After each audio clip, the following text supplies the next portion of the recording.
केन्द्रित रहेर आज हामी एउटा छलफलमा जुटिरहेका छौँ र आजको छलफलमा हामीले यस क्षेत्रसँग लाग्नुभएका विज्ञज्यूहरू हुनुहुन्छ र उहाँहरूका कुराहरूलाई हामीले सुन्नेछौँ।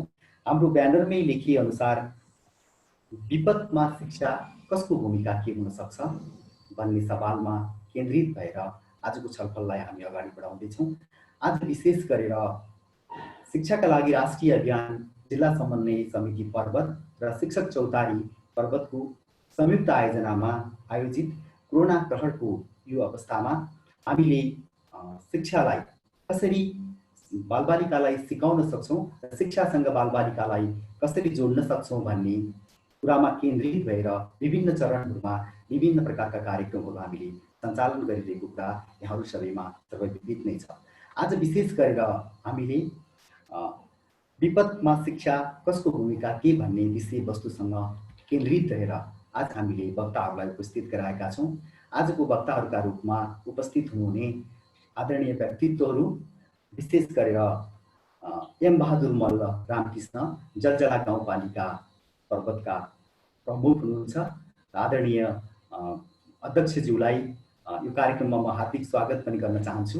त्यसै गरेर अर्को वक्ताका रूपमा हामीले डाक्टर महाश्रम शर्मा पूर्व सचिव नेपाल सरकार र शिक्षाका लागि राष्ट्रिय अभियान नेपालका सल्लाहकार पनि हुनुहुन्छ। आदरणीय डाक्टर साहबलाई पनि म कार्यक्रममा स्वागत गर्न चाहन्छु। त्यसै गरेर अर्को वक्ताका रूपमा हामीले विभागीय प्रमुख विकास अध्ययन विभाग काठमाडौँ विश्वविद्यालयबाट डाक्टर उद्धव प्याकुरेल हुनुहुन्छ। डाक्टर साहबलाई पनि म कार्यक्रममा स्वागत गर्न चाहन्छु। लगायत यो कार्यक्रममा हामीलाई स्क्रिनमा देख्नुहुने र हामी फेसबुक लाइभ मार्फत पनि हामी जोडिँदैछौँ। हाम्रो प्राविधिक रूपमा यो काम पनि भइरहेको छ। हामीलाई देख्नुहुने विभिन्न विद्यालयका प्रज्यूहरू, प्रिन्सिपलज्यूहरू, अभिभावकज्यूहरू, विद्यार्थी भाइ बहिनीहरू, शिक्षासँग सरकार राख्ने सम्पूर्ण सरकारवाला व्यक्तित्वहरू र पत्रकार साथीहरू सबैलाई म एकमुष्ट रूपमा स्वागत गर्दै कार्यक्रमलाई अगाडि बढाउने अनुमति चाहन्छु। विशेष गरेर शिक्षाका लागि राष्ट्रिय अभियान नेपाल र शिक्षक चौतारी पर्वतले विभिन्न चरणहरूमा यो कोरोना कहरको बेलामा हामीले शिक्षालाई बालबालिकालाई शिक्षासँग कसरी जोड्न सक्छौँ र सिकाइलाई कसरी निरन्तरता दिन सक्छौँ भन्ने सवालमा विभिन्न प्रकारका कार्यक्रमहरू सञ्चालन गरिरहेका छौँ। हाम्रा रेडियो बसहरू, भर्चुअल संवादहरू चलिरहेका छन्। विभिन्न खालका बालबालिकाको क्षमता वृद्धिका कार्यक्रमहरूमा पनि हामी जोडिरहेका छौँ। यसै सन्दर्भमा आयोजित यो कार्यक्रममा सम्पूर्ण महानुभावहरूलाई आफ्नो छोटो स्वागत मन्तव्यबाट स्वागत गरिदिनु हुनका लागि शिक्षक चौतारी पर्वतका आदरणीय अध्यक्ष आनन्द पौडेल ज्यूलाई म हार्दिक अनुरोध गर्दछु।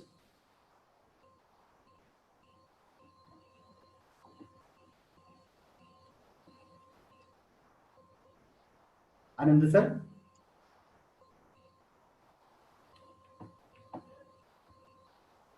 आनन्द सर। धन्यवाद कार्यक्रम सञ्चालक तथा एनसी नेपाल पर्वतका संयोजकज्यू।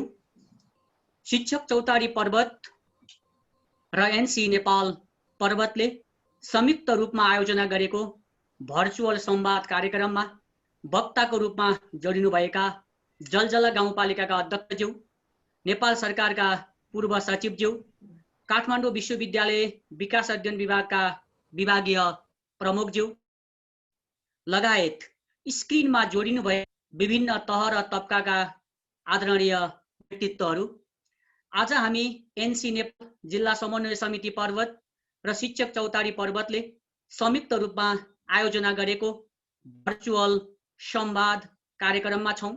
सर्वप्रथमतः म आजको यो महत्त्वपूर्ण कार्यक्रममा सहभागी हुनुभएका सम्पूर्ण व्यक्तित्वहरूलाई म हार्दिक स्वागत व्यक्त गर्न चाहन्छु र यहाँहरूप्रति आभार व्यक्त गर्न चाहन्छु। वास्तवमा कोभिड-19 को कारण अहिले हामी सङ्कटको अवस्थामा छौं र विशेष गरी शिक्षा क्षेत्र कोभिड-19 को कारणले अझ बढी आक्रान्त भएको छ। हाम्रा शैक्षिक संस्थाहरू विगत 6 महिनादेखि बन्द छन् भने विद्यालय तहका 72,14,000 र उच्च शिक्षा अन्तर्गतका 4,86,000 विद्यार्थीहरू अहिले पनि घरमै छन् र शैक्षिक संस्थाहरू कहिलेसम्म यसरी बन्द हुने हुन् र हाम्रा विद्यार्थी भाइ बहिनीहरू कहिलेसम्म घरमा बस्न बाध्य हुने हुन् त्यो अझै पनि अन्यल छ भने अधिकांश भने शैक्षिक सत्र नै प्रभावित हुने हो कि भन्ने एउटा चिन्ता पनि त्यत्तिकै बढिरहेको छ। र यस्तो परिस्थितिमा हामीले पर्वत जिल्लामा निरन्तर रूपमा विभिन्न कार्यक्रमहरूलाई सञ्चालन गर्दै आइरहेका छौँ। विभिन्न समयमा विभिन्न कार्यक्रमहरू सञ्चालन गरेर सरकारवालाहरूको ध्यान आकृष्ट गर्ने पहल विशेष गरी हामीले एनसी नेपाल र शिक्षक चौतारी पर्वतले निरन्तर रूपमा यो गरिरहेका छौँ। र यसै सन्दर्भमा हिजो पनि हामीले एउटा लोकगीत प्रतियोगिता विद्यार्थी भाइ बहिनीहरूलाई जोडेर जिल्ला स्तरको लोकगीत प्रतियोगिता भव्य र सभ्य रूपमा सम्पन्न गरिसकेका छौँ। त्यसै गरी विभिन्न समयमा विभिन्न व्यक्तित्वहरूलाई जोडेर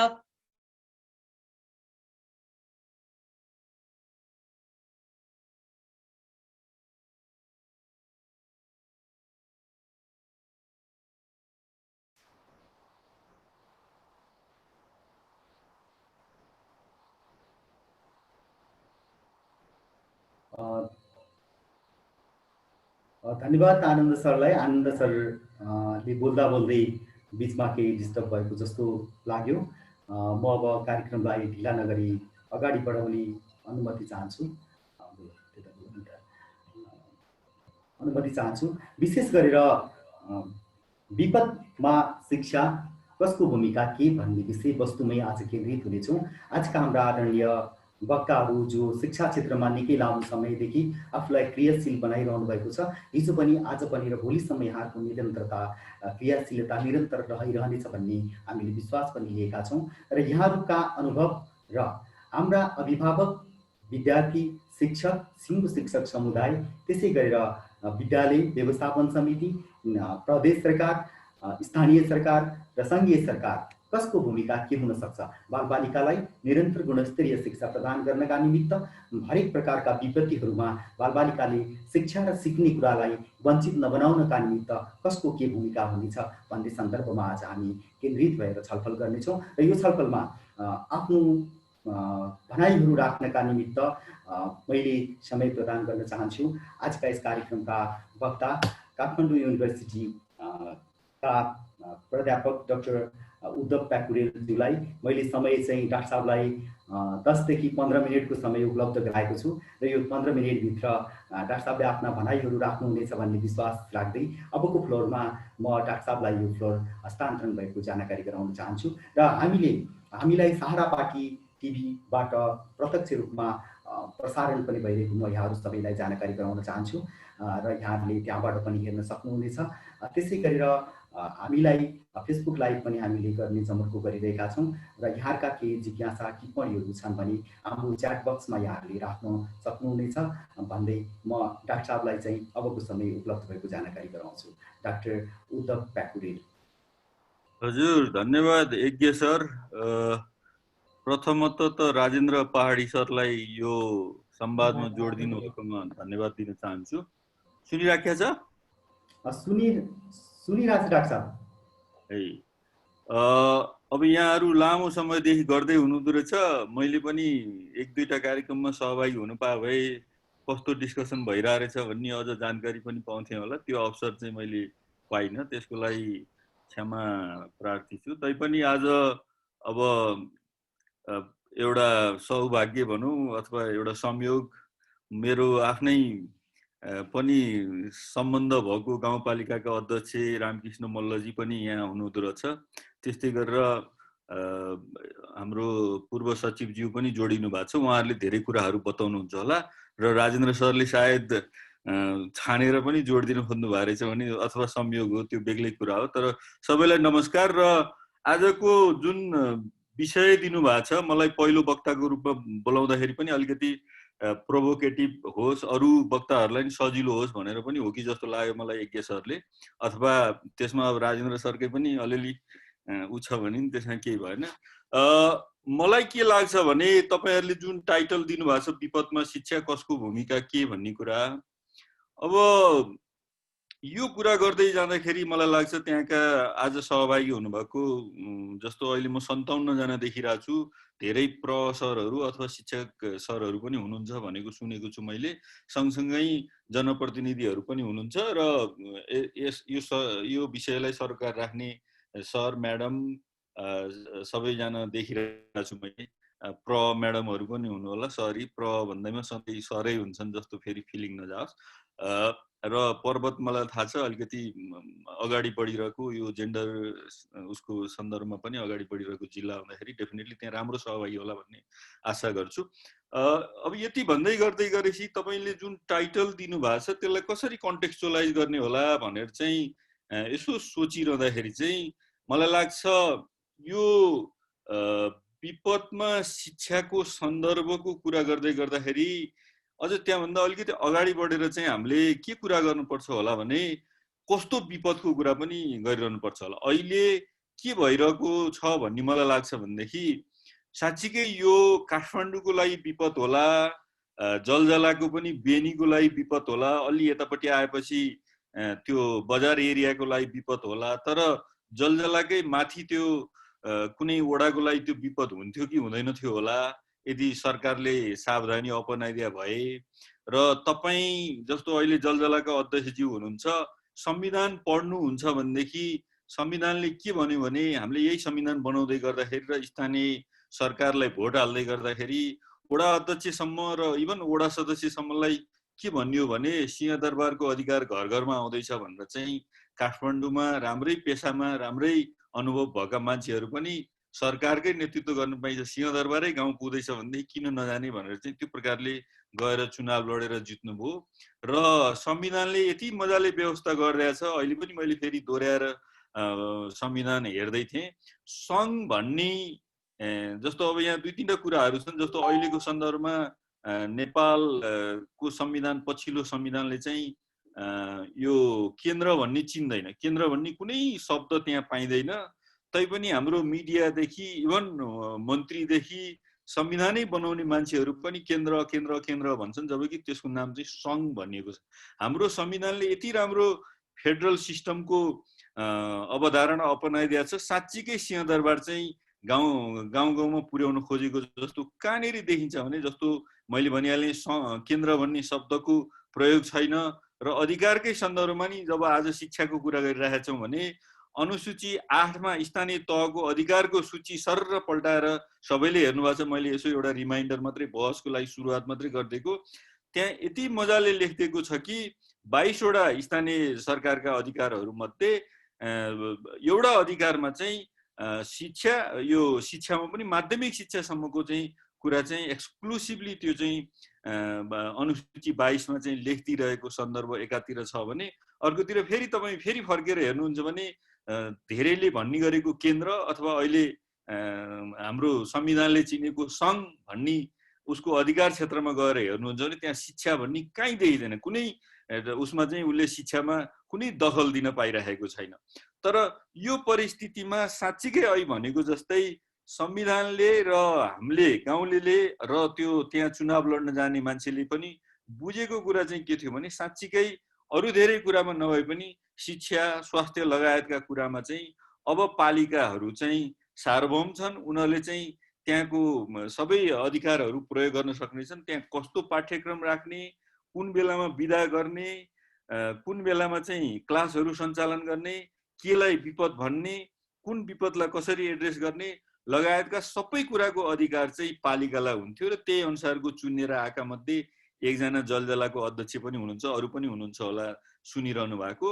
र अब उहाँलाई नै अब अहिले मैले भने जस्तै सोद्धाखेरि यो पेन्डामिक आज जुन विपद भनिराखेको छ, है हाम्रो स्वागत गर्ने सरले भनिसक्नु भएको छ कि नेपालका 72 लाख स्टुडेन्टलाई चाहिँ एकैचोटि चाहिँ के भनियो भने 2-3जनामा चाहिँ कोभिडको देखिएपछि विश्व स्वास्थ्य सङ्गठनले चाहिँ ल है कोभिड आउँदैछ भनिसकेपछि सबै विद्यालयहरू एकैचोटि बन्द गरियो र त्यो जलजला पनि पर्यो, लगायतका पर्वतका सबै विद्यालयहरू परे। जबकि मैले चाहिँ के देखिरहेको छु भने यदि त्यो अनुसूचीको प्रयोग गर्न यदि हाम्रो मल्ल सरलाई त्यो अधिकार दिएको भएदेखि उहाँले चाहिँ के गर्नुहुन्थ्यो होला भनेदेखि आफ्नो पालिकालाई बाहिरबाट इन्ट्रेक्सन नगराएपछि त यो त आखिरमा पहिरो होइन, बाढी होइन, अरू त्यहीँ मात्रै के अरे अब एफेक्ट गर्नलाई त त्यहाँ जानलाई त मान्छेसँगको कन्ट्याक्ट चाहिने रहेछ, के अरे अन्तर्घुलन चाहिने रहेछ। तलको सन्दर्भमा बसहरू बन्द गरिदिएर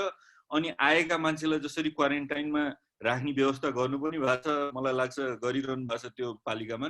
त्यसो गरिदिएपछि त्यहाँको बालबालिकालाई साँच्चीकै अझै ल भनौँ न बेनी बेनीका स्कुल यता सहर अलिकति बाटो भएका आवत जावत बढी हुने ठाउँका स्कुलहरूको बेग्लै कुरा थियो होला, तर माथि गाउँ गाउँमा चाहिँ आजको यो विपदले खासै असर गर्दैन थियो होला। असर गरे पनि त्यहाँ चाहिँ जब कोभिडका केही ट्रेसिङहरू हुन्छन्, 1-2 जना बिरामी हुन्छन्, त्यसपछि सोच्नु पर्थ्यो होला भने अहिले चाहिँ वीरगञ्जमा एकजनालाई कोभिड भयो, नेपालगञ्जमा एकजनालाई कोभिड भयो, काठमाडौँमा एकजनालाई कोभिड भयो भनेपछि चाहिँ जलजलाको सबै स्कुलहरू बन्द गर्न पर्ने जुन प्रकारको सिस्टम हामीले यस्तो मजाले संविधानले चाहिँ स्थानीय सरकारलाई अधिकार दिँदै गर्दाखेरि पनि केन्द्रको नाममा जसरी चाहिँ सङ्घीय मन्त्रीहरूले चाहिँ जसरी चाहिँ अहिले जिल्लालाई मात्रै होइन एउटा पालिकालाई डिक्टेट गरिरहनु भएको छ, त्यसको कारणले चाहिँ अहिले तपाईँ हामी चाहिँ यो 72 लाख विद्यार्थीहरूले जुन समस्या भोगिरहेछन् र सँगसँगै त्यो पढ्न नपाएको मात्रै समस्या होइन, उहाँले अहिले इन्डिकेट गरिसक्नु भएको थियो केटाकेटीहरूलाई चाहिँ अरू धेरै प्रकारका तनावहरू सहरमा अझ बढी देखिन्छ, गाउँमा चाहिँ त्यो तनावहरू छैन होला। किन भन्दा पढ्न नपाए पनि सहरमा चाहिँ कमसेकम कोठाभित्र थुनिन परेको छ बच्चाहरूलाई। कहिले अब निषेधाज्ञा भनेको छ, कहिले के छ। मलाई लाग्छ जलजलामा इभन माथि मल्लाजमी पनि स्कुल चाहिँ बन्द होला नि, तर त्यो स्कुल पढ्ने केटाकेटी जति छन् कक्षामा 30 जना थिए भनेदेखि कमसेकम 20 देखि 22 जना चाहिँ दैनिक भेटेर चरा खोज्न जाने हो कि कतै खेल्न जाने हो कि कतै अलि साना छन् भने घर बनाएर बालुवामा खेल्ने हो कि त्यो प्रकारको काम गरिरहेको अवस्था छ होला। एउटै यो केन्द्रले गर्दा चाहिँ अहिले हामीलाई विपद छ भनेर काठमाडौँको विपदलाई, वीरगञ्जको विपदलाई, नेपालगञ्जको विपदलाई चाहिँ जलजलासम्म र पर्वतका धेरै गाउँसम्म पुर्याइदियो। त्यसले गर्दाखेरि तपाईँ हामी चाहिँ यो प्रकारले अप्ठ्यारोमा परेका छौँ जस्तो लाग्छ। त्यो हेर्दाखेरि चाहिँ मेरो विचारमा म अलिकति राजनीतिक समाजशास्त्रको पनि विद्यार्थी हुँदाखेरि शिक्षालाई पनि सँगै राखेर चाहिँ म समग्रमा चाहिँ एनालिसिस गर्दाखेरि चाहिँ हामीले जुन परिकल्पनाले स्थानीयदेखि सङ्घीय संरचनाको परिकल्पना गऱ्यौँ, जसरी चाहिँ सिंहदरबारको कुरा चाहिँ गाउँसम्म पुर्याउने भन्यौँ, तर त्यसको उल्टो चाहिँ आज भइरहेछ। र त्यसो हुनुमा म अब पार्टिकुलरली मल्ल सरसँग त्यति इन्ट्रेक्सन गरेका छैन। उहाँले कति त्यो पालिकामा कतिवटा कानुन बनाउन सक्नुभयो, कति आफ्नो यो जुन 22वटा अधिकार छ त्यसलाई चाहिँ कति कुन रूपमा कार्यान्वयनमा अगाडि लान सक्नुभयो, त्यो नहुँदाखेरि पार्टिकुलरली जान चाहन्न, उहाँले आफ्नो कुरा भनिहाल्नुहुन्छ होला। तर समग्रमा हामीले यो विषयको अध्ययन गर्दै गर्दाखेरि चाहिँ यसमा चाहिँ हामी तिनै थरीको चाहिँ प्रमुख समस्या देख्छु म। एउटा सबभन्दा अहिले मैले भनिहाल्ने हाम्रा जबकि सङ्घ जसलाई केन्द्र भनेर धेरैले भन्छन्, जुन गलत हो भनिरहेको छु मैले, सङ्घका मन्त्री चाहिँ अहिले पनि हिजो सङ्घ बन्नु अगाडिको चाहिँ यो केन्द्रीकृत सत्ताको मन्त्री भन्दा पनि अझ अगाडि बढेर चाहिँ हरेक दिन नयाँ कुरा गरिदिनुहुन्छ। त्यसले चाहिँ व्यापक कन्फ्युजन गराइरहेछ। जस्तै अलि अगाडि उहाँले के भनिदिनु भयो भने भदौपछि चाहिँ अब 2 वर्षको चाहिँ भर्चुअल शिक्षाको गाइडलाइन आउँछ, वैकल्पिक शिक्षाको गाइडलाइन आउँछ भन्नुभयो। भदौ 20 को डेट दिनुभयो। सबै शिक्षकहरू अब त्यहाँ गाउँपालिकामा शिक्षा नीति हेर्नलाई तयार भएर इलेक्टेड हुनुभएका पालिकाका प्रमुखहरू सबै बसेर चाहिँ वेट गर्नुभयो होला। त्यसमा पनि खासै त्यो प्रकारको कुरा आएन। हिजो फेरि एउटा पत्रकार सम्मेलन गरेर होइन अब हाम्रो वैशाखमा सुरु हुने भए पनि चाहिँ हामी चैतसम्मको लागि चाहिँ अलिकति संक्षिप्तीकरण गरेर चाहिँ पुर्याउन सक्छौँ भनेर भनिदिनु भएको छ। तर अब शिक्षकले कसरी पुर्याउन सक्छ होला भन्ने कुरा चाहिँ यहाँहरूलाई अहिले टेन्सनको विषय भइरह होला। एउटा मैले भने मुख्य गल्ती चाहिँ हाम्रो जुन सङ्घ छ त्यसलाई चाहिँ हामी केन्द्र भनेर नामाकरण गरिरहेछौँ, त्यसले नै सङ्घीयताको मर्म बुझ्दैन। त्यसले गर्दाखेरि आज तपाईँ हामी यो बारेमा बहस गर्न परिरहेछ। अर्को सँगसँगै चाहिँ फेरि अब हामी जनमानसमै हामी जत्तिकै एकाडेमिक, तपाईँहरू जत्तिकै शिक्षक, अझ त्यहाँ माथि पनि गएर राजनीति गर्ने मान्छेहरूले पनि यो फेडरलिजमको मर्म बुझिदिनु भएन। उहाँहरू चाहिँ अहिले पनि के भनिदिइरहनु भएको छ भने जबकि शिक्षा कार्यालयको कुनै काम छैन तर त्यसलाई एक प्रकारले अलमोस्ट बिउजाइरहनु भएको छ। त्यो शिक्षा मन्त्रीको गाइडलाइन्स चाहिँ गाउँपालिकासम्म फोर्सफुल्ली इम्प्लिमेन्ट गर्नलाई चाहिँ शिक्षा कार्यालयको अवयवहरू कहाँबाट चाहिँ जोडेर राखिरहनु भएको छ। तपाईँहरू त्यसको भिक्टिम भइरहनु भएको छ। त्यति गर्दै गर्दाखेरि अनि म जतिको एकाडेमिया राजेन्द्र सर जतिको अलिअलि लेख्न पढ्ने मान्छेले पनि अलिकति वाइजली नसोचिदिएको कारणले चाहिँ हामी पनि के भनिरहेछौँ भनेदेखि होइन गर्नु त पर्छ त, शिक्षाकारले त चाहिन्छ त, शिक्षाको हाकिम त चाहिन्छ त, कहाँ पालिकाले गर्न सक्छ, पालिका भने हिजो जानेले कहाँ हिजो मात्रै इलेक्टेड भएले सबै कुरा कहाँ गर्न सक्छ र भनेर त्यो प्रकारको माइन्ड सेट बनाएर अहिले मैले भनिहालेँ सङ्घलाई केन्द्र केन्द्र केन्द्र भनेर चाहिँ हामी चाहिँ एजी पहिलाको एकीकृत केन्द्रीकृत सत्ताको चाहिँ एउटा उसमा चाहिँ हामी उसलाई पुल पुलाइरहेको अवस्था छौँ र अन्त्यमा पालिकाकै कुरा गर्दा अहिले मैले मल्ल सरको के गरिरहनु भएको छ मलाई थाहा छैन भन्दै गर्दाखेरि पालिकाहरूले पनि मैले केही पालिकाहरूमा पनि आफ्ना विद्यार्थीहरूलाई 6 महिना 8 महिना त्यहीँ राखेर कसरी काम भइरहेछ भनेर हेरेर कुरा गर्दै गर्दाखेरि पालिकाहरूको अवस्था पनि कतिपय पालिकाहरूले त्यो आफ्नो जुन 22वटा अधिकार छ त्यसलाई एसर्टै नगरेको, सङ्घ अथवा केन्द्रले कानुन नबनाउन्जेल त पालिकाले त्यो 22वटा कानुन बनाएर लागू गर्न सक्छ नि। जस्तै अब त्यहाँ सङ्घ प्रदेश र स्थानीयको अधिकारमा पनि शिक्षा राखिएको छ, तर त्यसको मतलब त एक्सक्लुसिभली शिक्षाको अधिकार त पालिकालाई दिएको सन्दर्भमा उसले माथि भनिएका केन्द्र अथवा अर्को सत्ताको कुरा नभइरहँदाखेरि चाहिँ एकैचोटि चाहिँ त्यसमा चाहिँ धेरै काम गर्न सक्ने अवस्थामा चाहिँ अहिले धेरै पालिकाहरूले चाहिँ इभन शिक्षा सम्बन्धी ऐन नबनाउने, स्वास्थ्य सम्बन्धी ऐन नबनाउने, अनि फेरि कहाँ अब त्यो त केन्द्र फेरि केन्द्रकै कुरा गरेर चाहिँ केन्द्र पर्यो नि गाइडलाइन भनेर काठमाडौँ धाउने र काठमाडौँले पनि 42-43वटा चाहिँ ऐनका मस्यौदाहरू बनाएर चाहिँ तलतिर पठाइदिने, अनि त्यही ऐनको आधारमा केही गर्न खोजेको जस्तो गर्ने कतिपय पालिकाहरूले, कतिपयले त त्यो पनि सुरु पनि नगरेर चाहिँ सबै कुरा चाहिँ आफू भन्नलाई चाहिँ सिंहदरबारको अधिकार लिएर इलेक्टेड भएका, तर के पनि नगरेर चाहिँ फेरि माथि भनेर जुन सङ्घ छ अथवा प्रदेश छ त्यतैतिर चाहिँ आफ्नो अधिकारहरू पनि जिम्मा लगाइदिएको कारणले चाहिँ अहिले यो जम्मै भताभुङ्ग भएको कुरा चाहिँ छ। त्यही भएर मैले एउटा पर्सपेक्टिभमा चाहिँ के भन्न चाहन्छु भने अहिले तपाईँहरूले यो विपदमा शिक्षा भूमिका कसको भनेर हेर्दै गर्दाखेरि भन्दा पनि अझ अगाडि बढेर चाहिँ सबभन्दा पहिला चाहिँ तपाईँ हामी सबै मिलेर चाहिँ संविधानको एकदम अक्षरशः कार्यान्वयनको लागि चाहिँ कुरा गर्नु पर्यो। त्यसो गरियो भने यो विपदको व्याख्या नै परिभाषा नै चेन्ज हुन्छ र मलाई लाग्छ कतिपय पालिकाहरूमा चाहिँ अहिलेको जुन काठमाडौँमा तपाईँ मैले भोगिरहेको विपद, काठमाडौँमा मैले बाहिर निस्केँ भने 400 मान्छेसँग इन्टरेक्सन गर्छु होला, तर जलजलामा बाहिर निस्किँदाखेरि कतिजनासँग इन्टरेक्सन हुन्छ? कुनै पालिकामा त एउटा घर र अर्को घरको बिचमा चाहिँ कुनै गाउँहरूमा त एउटा घर र अर्को घरको बिचमा आधा किलोमिटरको डिस्टेन्स हुन्छ। त्यो ठाउँमा चाहिँ काठमाडौँको प्यारामिटरबाट काठमाडौँको समझबाट चाहिँ हेरेर चाहिँ यो प्रकारका लकडाउन यो प्रकारका विद्यालय बन्द गर्नु कति आवश्यक थियो होला भनेर यहाँहरूले पक्कै बहस गर्नुभएको छ। त्यो कुरालाई चाहिँ मैले जोड्दै मैले के भन्छु भने अहिले सबै ठाउँमा यो विपद थिएन, हुँदैन थियो, प्रोभाइडेड अहिले जसरी यो एकात्मक जसरी सत्ता चलाइरहेछ त्यसलाई चाहिँ सङ्घात्मक तरिकाले र गाउँलाई जुन अधिकार दिएको थियो त्यो तरिकाले चाहिँ त्यही सन्दर्भमा चाहिँ गाउँले चाहिँ अधिकार प्रयोग गर्ने गरी बनाइदिन पाए हुन्थ्यो। सँगसँगै यसमा वैकल्पिक कुराहरू अहिले पछिल्लो चरणमा आइरहेका छन्। कतिपय सन्दर्भमा शिक्षक पनि घर घर जान सक्छ नि भन्ने कुरा हो, गाउँमा त्यो पनि सम्भव छ। कतिपय शिक्षकहरू यो काठमाडौँमा सम्भव नभएका अनि कतिपय सहरमा सम्भव नभएका ठाउँमा चाहिँ जस्तो गाउँहरूमा अहिले विद्यार्थी सङ्ख्या सानो पनि छ, अनि पकेट एरियामा काहीँ दलित बस्ती, काहीँ जनजातिहरूको बस्ती, काहीँ अलिकति अर्को बस्तीहरू, त्यो अवस्थामा पनि शिक्षकहरू चाहिँ गाउँमा चाहिँ त्यो प्रकारले गर्न सक्नुहुन्थ्यो। तर त्यसलाई पनि खालि मन्त्रालयले चाहिँ केन्द्रीकृत सोचका साथ चाहिँ जसरी चाहिँ गाइडलाइनहरू दिन खोजिरहेको छ र मन्त्रालय अहिले पनि मन्त्री चाहिँ उनी चाहिँ पहिलाको केन्द्रीकृत एकात्मक सत्ताकै मन्त्री जसरी हरेक दिन चाहिँ नयाँ नयाँ कुरा गरेर चाहिँ तपाईँ हामीलाई दिग्भ्रमित गर्दै हुनुहुन्छ, त्यसले गर्दाखेरि अगाडि बढ्न सकेका छैन। त्यही भएर मैले अब फेरि पछिल्लो चरणमा यसमा अझ कसरी आउन सकिन्छ भन्ने कुराहरू यहाँहरूले जिज्ञासा राख्नुभयो। अरू सर जुन वक्ताहरू हुनुहुन्छ उहाँहरूले चाहिँ त्यो कुरा पुरा गर्न सक्नु भएन भने अरू कुराहरू गर्ला। तर मलाई अहिले 7, 8, 10 मिनटभित्र भन्दै भनेको कुरामा चाहिँ मलाई यो पर्सपेक्टिभमा कुरा गर्दाखेरि चाहिँ मलाई लाग्छ मेजर कुरा चाहिँ हामीले अहिले विपदकै कुरा गर्दाखेरि चाहिँ त्यहाँ गर्नुपर्ने हुन्छ होला। यसलाई मलाई सोध्दै गर्दाखेरि चाहिँ मैले फेरि यो कुरा कसरी गरिरह होला भन्दै गर्दाखेरि चाहिँ जति साना संरचनामा चाहिँ तपाईँ जान सक्नुभयो, जति साना संरचनालाई चाहिँ स्वायत्तता दिनुभयो, त्यति चाहिँ त्यहाँको चाहिँ मौलिक कुराहरू आउँछन् के। र त्यही भनेर नै पहिलाको अलि अगाडि यो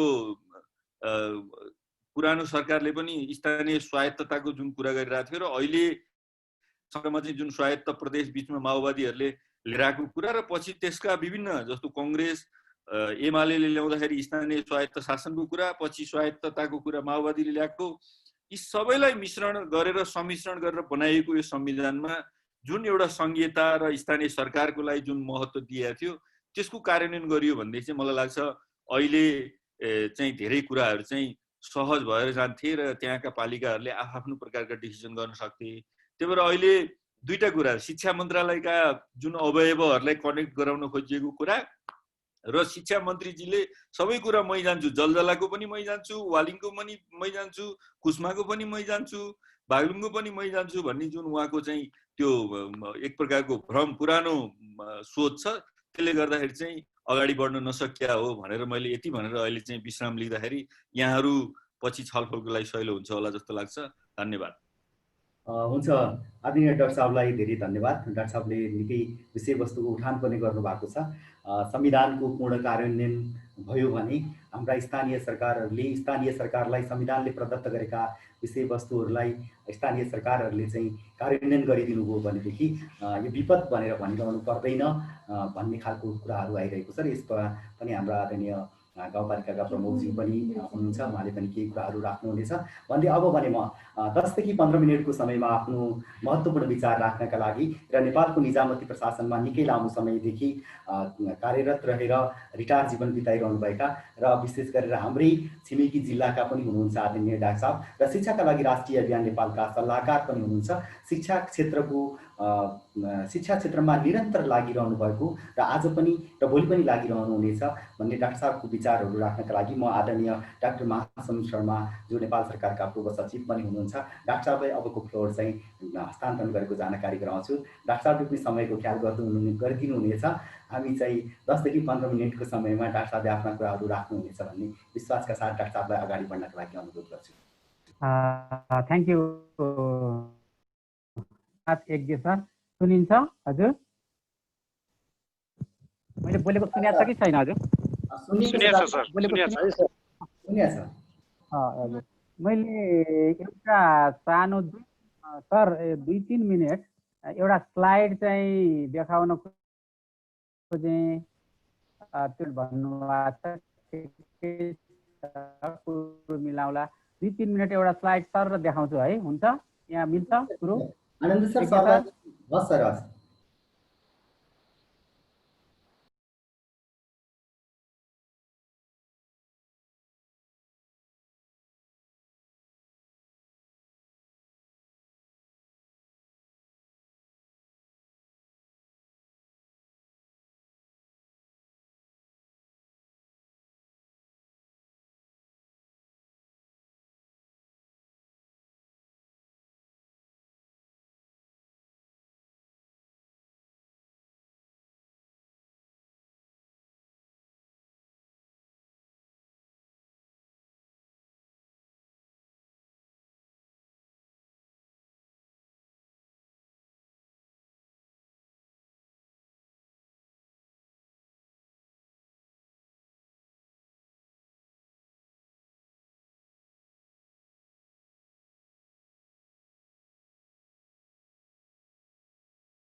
स्क्रिन सेयर भएको छ? डाक्टर साहब भएको छ। मैले चाहिँ यहाँनिर 1-2 मिनट मात्रै मैले चाहिँ गर्न खोजेँ, धेरै बेर गरेन है। मैले चाहिँ यहाँनिर के भने खास गरी अहिले यो पिक्चरले मैले हुन त यो अलिक केही अगाडिको हो, यो डेटाले चाहिँ के भन्छ सबै पहिला चाहिँ मैले यो कुराहरू सुरु गर्नुभन्दा अगाडि आजको यस कार्यक्रमका विशेष गरी सभापतिज्यू, यहाँ उपस्थित काठमाडौँ विश्वविद्यालय र जलजला गाउँपालिकाका अध्यक्षज्यू, विशेष गरी मलाई यहाँ यो निम्तो दिने राजेन्द्र पहाडी सर, शिक्षक चौतारी र एनसी नेपालका आदरणीय साथीहरू सबै उपस्थित त्यो पर्वत विशेष गरी पर्वत बागलुङ समेत हार्दिक नलित क्षेत्रकै व्यक्ति, त्यहाँकै छोरा अथवा भाइ जेसुकै भने पनि भएको हुनाले पनि जुन किसिमको निमन्त्रणा गरेर आफ्ना केही कुराहरू राख्ने सेयर गर्ने मौका दिनुभएको छ, म सबैभन्दा पहिला शिक्षक चौतारी र एनसी नेपाललाई हार्दिक आभार व्यक्त गर्न चाहन्छु। र मैले सामान्यतया धेरै कुराहरू डाक्टर उद्धव प्याकुराल सरले धेरै विषयवस्तुहरूलाई समेट्नु भएको छ। मैले उहाँको कुराहरूलाई एकदमै सपोर्ट गर्छु। जुन हिसाबबाट जुन किसिमको कुराहरूको व्याख्या गरेको छ त्यो लाइनमा उहाँको कुराहरूलाई एकदम स्पष्टसँग आएको छ। र मैले यहाँनिर एउटा टेक्निकली एक दुईवटा कुरा मात्र, यो केही अगाडिको चाहिँ यो स्लाइड हो, तर पनि मैले के अनुरोध गर्न चाहेँ भने यो आज चाहिँ मानौ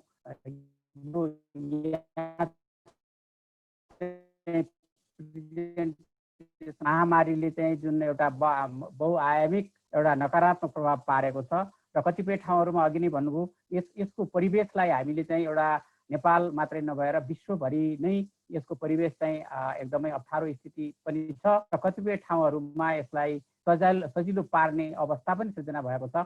आखिर हामी अहिले चाहिँ यही यो महामारीबाट यसैलाई लिएर अगाडि जानुपर्ने छ र खास गरी के छ भने अहिले यो शिक्षाको सन्दर्भमा विशेष गरी यसले अर्थ र स्वास्थ्यमा त असर गरेको छ नै, र शिक्षालाई अझै बढ्ता चाहिँ यसले चाहिँ असर गरेको छ। किन भन्दाखेरि त्यही कारणले पनि हामी जसरी अहिले चाहिँ विश्वका एउटा मेडिकल्ली विशेष गरी यो मेडिकल सेक्टरमा काम गर्ने हरेक चाहिँ विद्वानहरूले अथवा चाहिँ वैज्ञानिकहरूले त्यो क्षेत्रका मेडिकल सेक्टरका व्यक्तित्वहरूले चाहिँ जुन किसिमको हिसाबले कोभिडको प्रभाव चाहिँ एकदमै जुन हिसाबबाट आउँछ यो चेन्ज भइरहेको छ, यसको प्रभाव चाहिँ एकदम फरक हिसाबबाट आएको छ भनेर जसरी भन्नुभएको छ, मेरो आफ्नो दृष्टिकोणमा के कुरा लाग्छ भने हामी जसरी यसको प्रभाव आइरहेको छ हिसाबले पनि एजुकेटरहरू शिक्षामा काम गर्ने शिक्षाका नेतृत्वकर्ता विशेष गरी अहिले धेरै जसो स्कुल चलाउने शिक्षाका नेतृत्वहरू हो, त्यसपछि शैक्षिक संस्था युनिभर्सिटी चलाउने जिल्ला विशेष गरी स्थानीय सरकारहरू जसले चाहिँ शिक्षाको स्थानीय तहमा विशेष गरी विद्यालय शिक्षाको पूर्ण जिम्मेवारी लिइराख्नु भएको छ, संविधानले त्यो जिम्मेवारी स्थानीय सरकारलाई दिएको छ। उहाँहरू सबै जुन किसिमको नेतृत्व गर्नुहुन्छ उहाँहरूले चाहिँ एकदमै जसरी कोभिडले चाहिँ आफ्नो सिचुएसनलाई बदलिरहेको छ त्यसैले हामीले पनि एकदम ट्याक्टिकल्ली चाहिँ यो सिचुएसन बदल्न पर्छ भन्ने कुराहरूबाट चाहिँ मैले यहाँ सुरु गर्न चाहन्छु। र त्यही लाइनबाट हामीले चाहिँ के हो त भन्दाखेरि अहिलेको सन्दर्भमा हामीले हिजो 1 महिना अगाडिको सिचुएसन अहिले चाहिँ आउँदाखेरि केही फरक देखिरहेको छ, त्यसैले यो सिचुएसन बदलिरहेको छ। कुनै बेला चाहिँ सुदूरपश्चिममा एकदमै धेरै चाहिँ सङ्क्रमित थियो भने अहिले चाहिँ त्यो सङ्क्रमितको सङ्ख्या माथिल्लो जिल्लामा गइसकेपछि त्यो अहिले घटेर फेरि त्यो सुदूरपश्चिमका चाहिँ आदरणीय व्यक्तित्वहरू जो चाहिँ हिजो इन्डियाबाट फर्केर आउनुभएको थियो अहिले फेरि इन्डियामै फर्केर जानुपर्ने परिस्थिति सिर्जना भएको अवस्था चाहिँ छ। मैले त्यो किसिमको कुराहरू त्यो ब्याकग्राउन्डबाट मैले के अनुरोध गर्न चाहेँ भने यहाँनिर हामीले हेर्दाखेरि विशेष गरी प्रोभिन्स 1बाट मैले हेर्दाखेरि कतिपय जिल्लाहरू जस्तै यहाँ हामीले मोरङ जिल्लालाई विशेष एउटा सङ्क्रमित क्षेत्र भनेर भनिन्छ, मोरङ सुनसरी, यसको प्रभाव मोरङ जिल्ला छ। त्यो मोरङ जिल्लाको ओभरअल जिल्लाभरि सर्टेन ठाउँमा चाहिँ के छ त भन्दाखेरि यसको प्रभाव चाहिँ छ। विशेषतः यसको प्रभाव चाहिँ केही गाउँपालिका केही नगरपालिकाहरूमा यसको प्रभाव छ।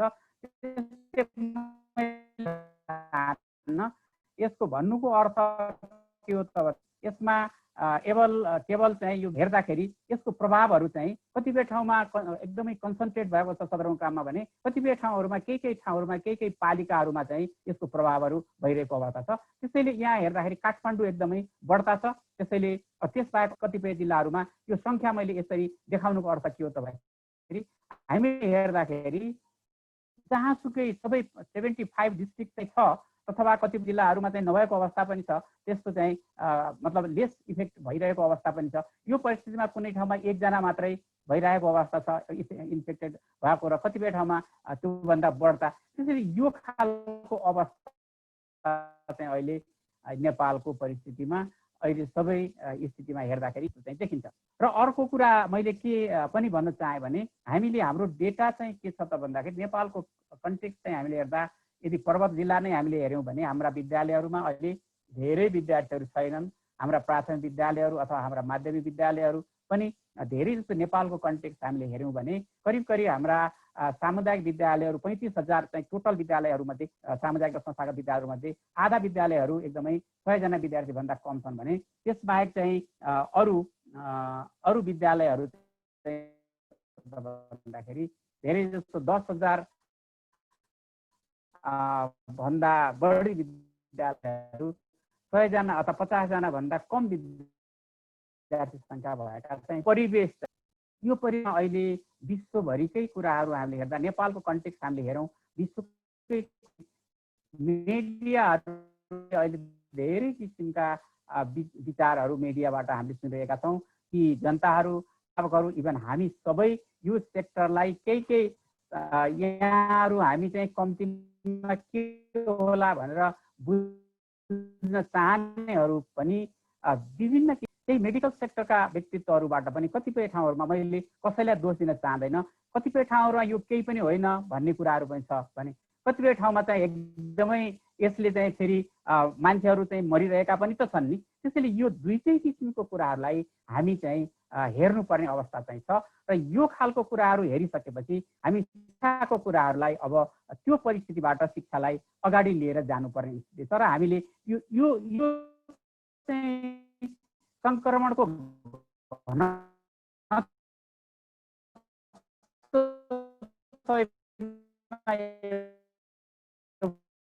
छैन अघि एकदमै उद्धव डाक्टर साहबले भन्नुभयो कि हामी जलजला गाउँपालिकाको कुराहरू गर्नु र पुष्पाको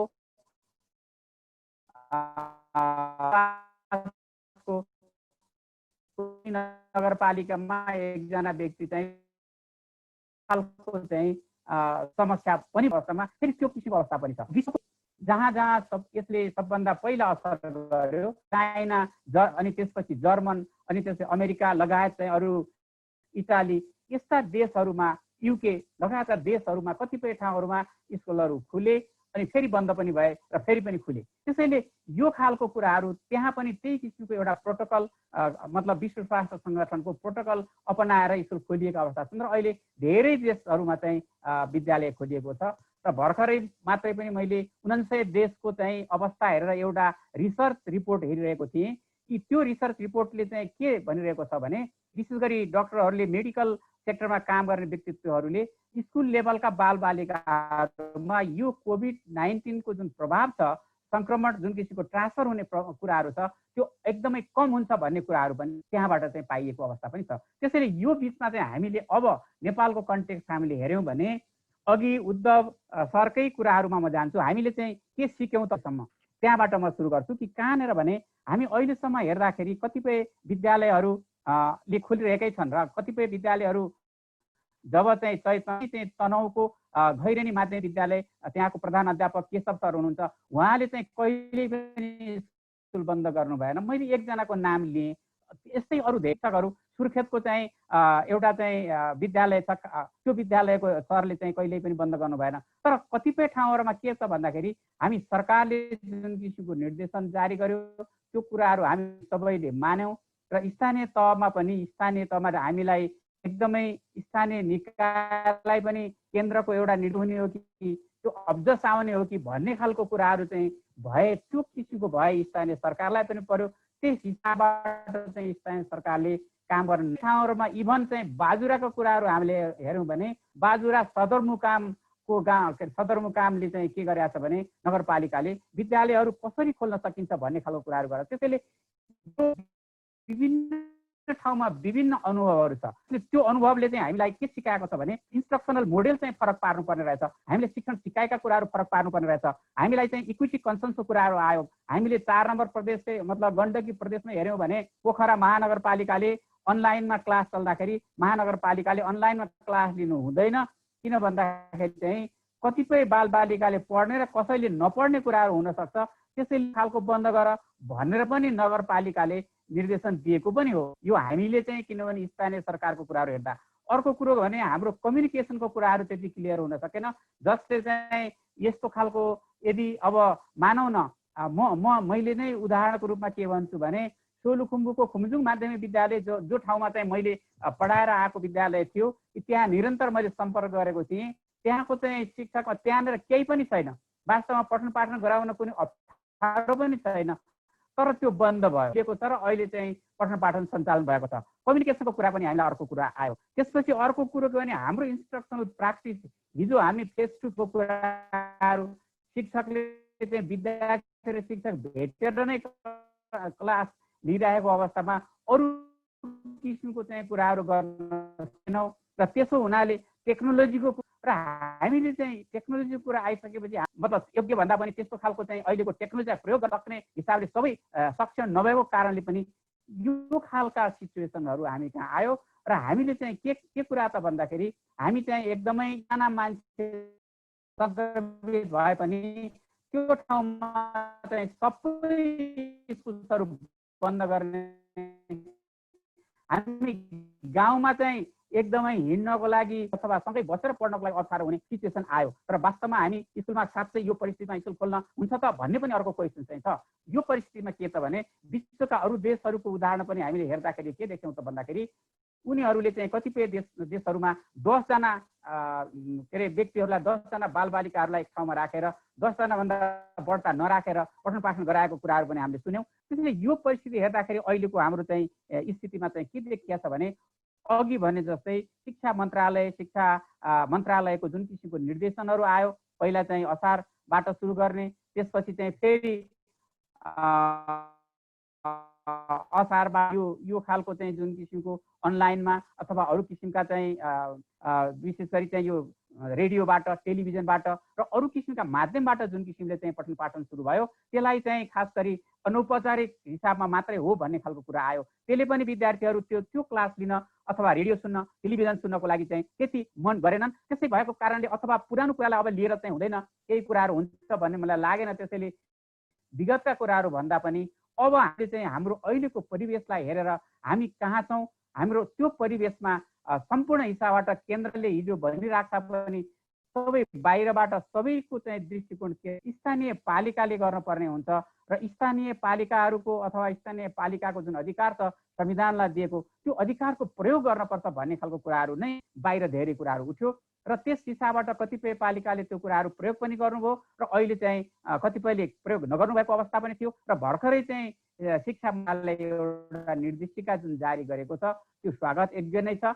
र त्यो किसिमको स्वागत योग्य भए पनि अझै पनि त्यसमा स्थानीय तहसम्मको जुन किसिमको कम्युनिकेसन अथवा चाहिँ सूचना हो त्यो सूचनाको जिम्मेवारी के हो भनेर चाहिँ जुन किसिमको आजको यो छलफल छ, मैले चाहिँ एक हिसाबले हामी सबैले चाहिँ सोच्नुपर्ने कुराहरू के हो भन्दाखेरि अब हामीले कसैले चाहिँ यो गर्यो अथवा गरेन भन्नुभन्दा पनि हामी सबैले चाहिँ सबैको जिम्मेवारी चाहिँ वहन गर्नुपर्ने स्थिति चाहिँ छ। सबैको आफ्नै किसिमको जिम्मेवारी छ।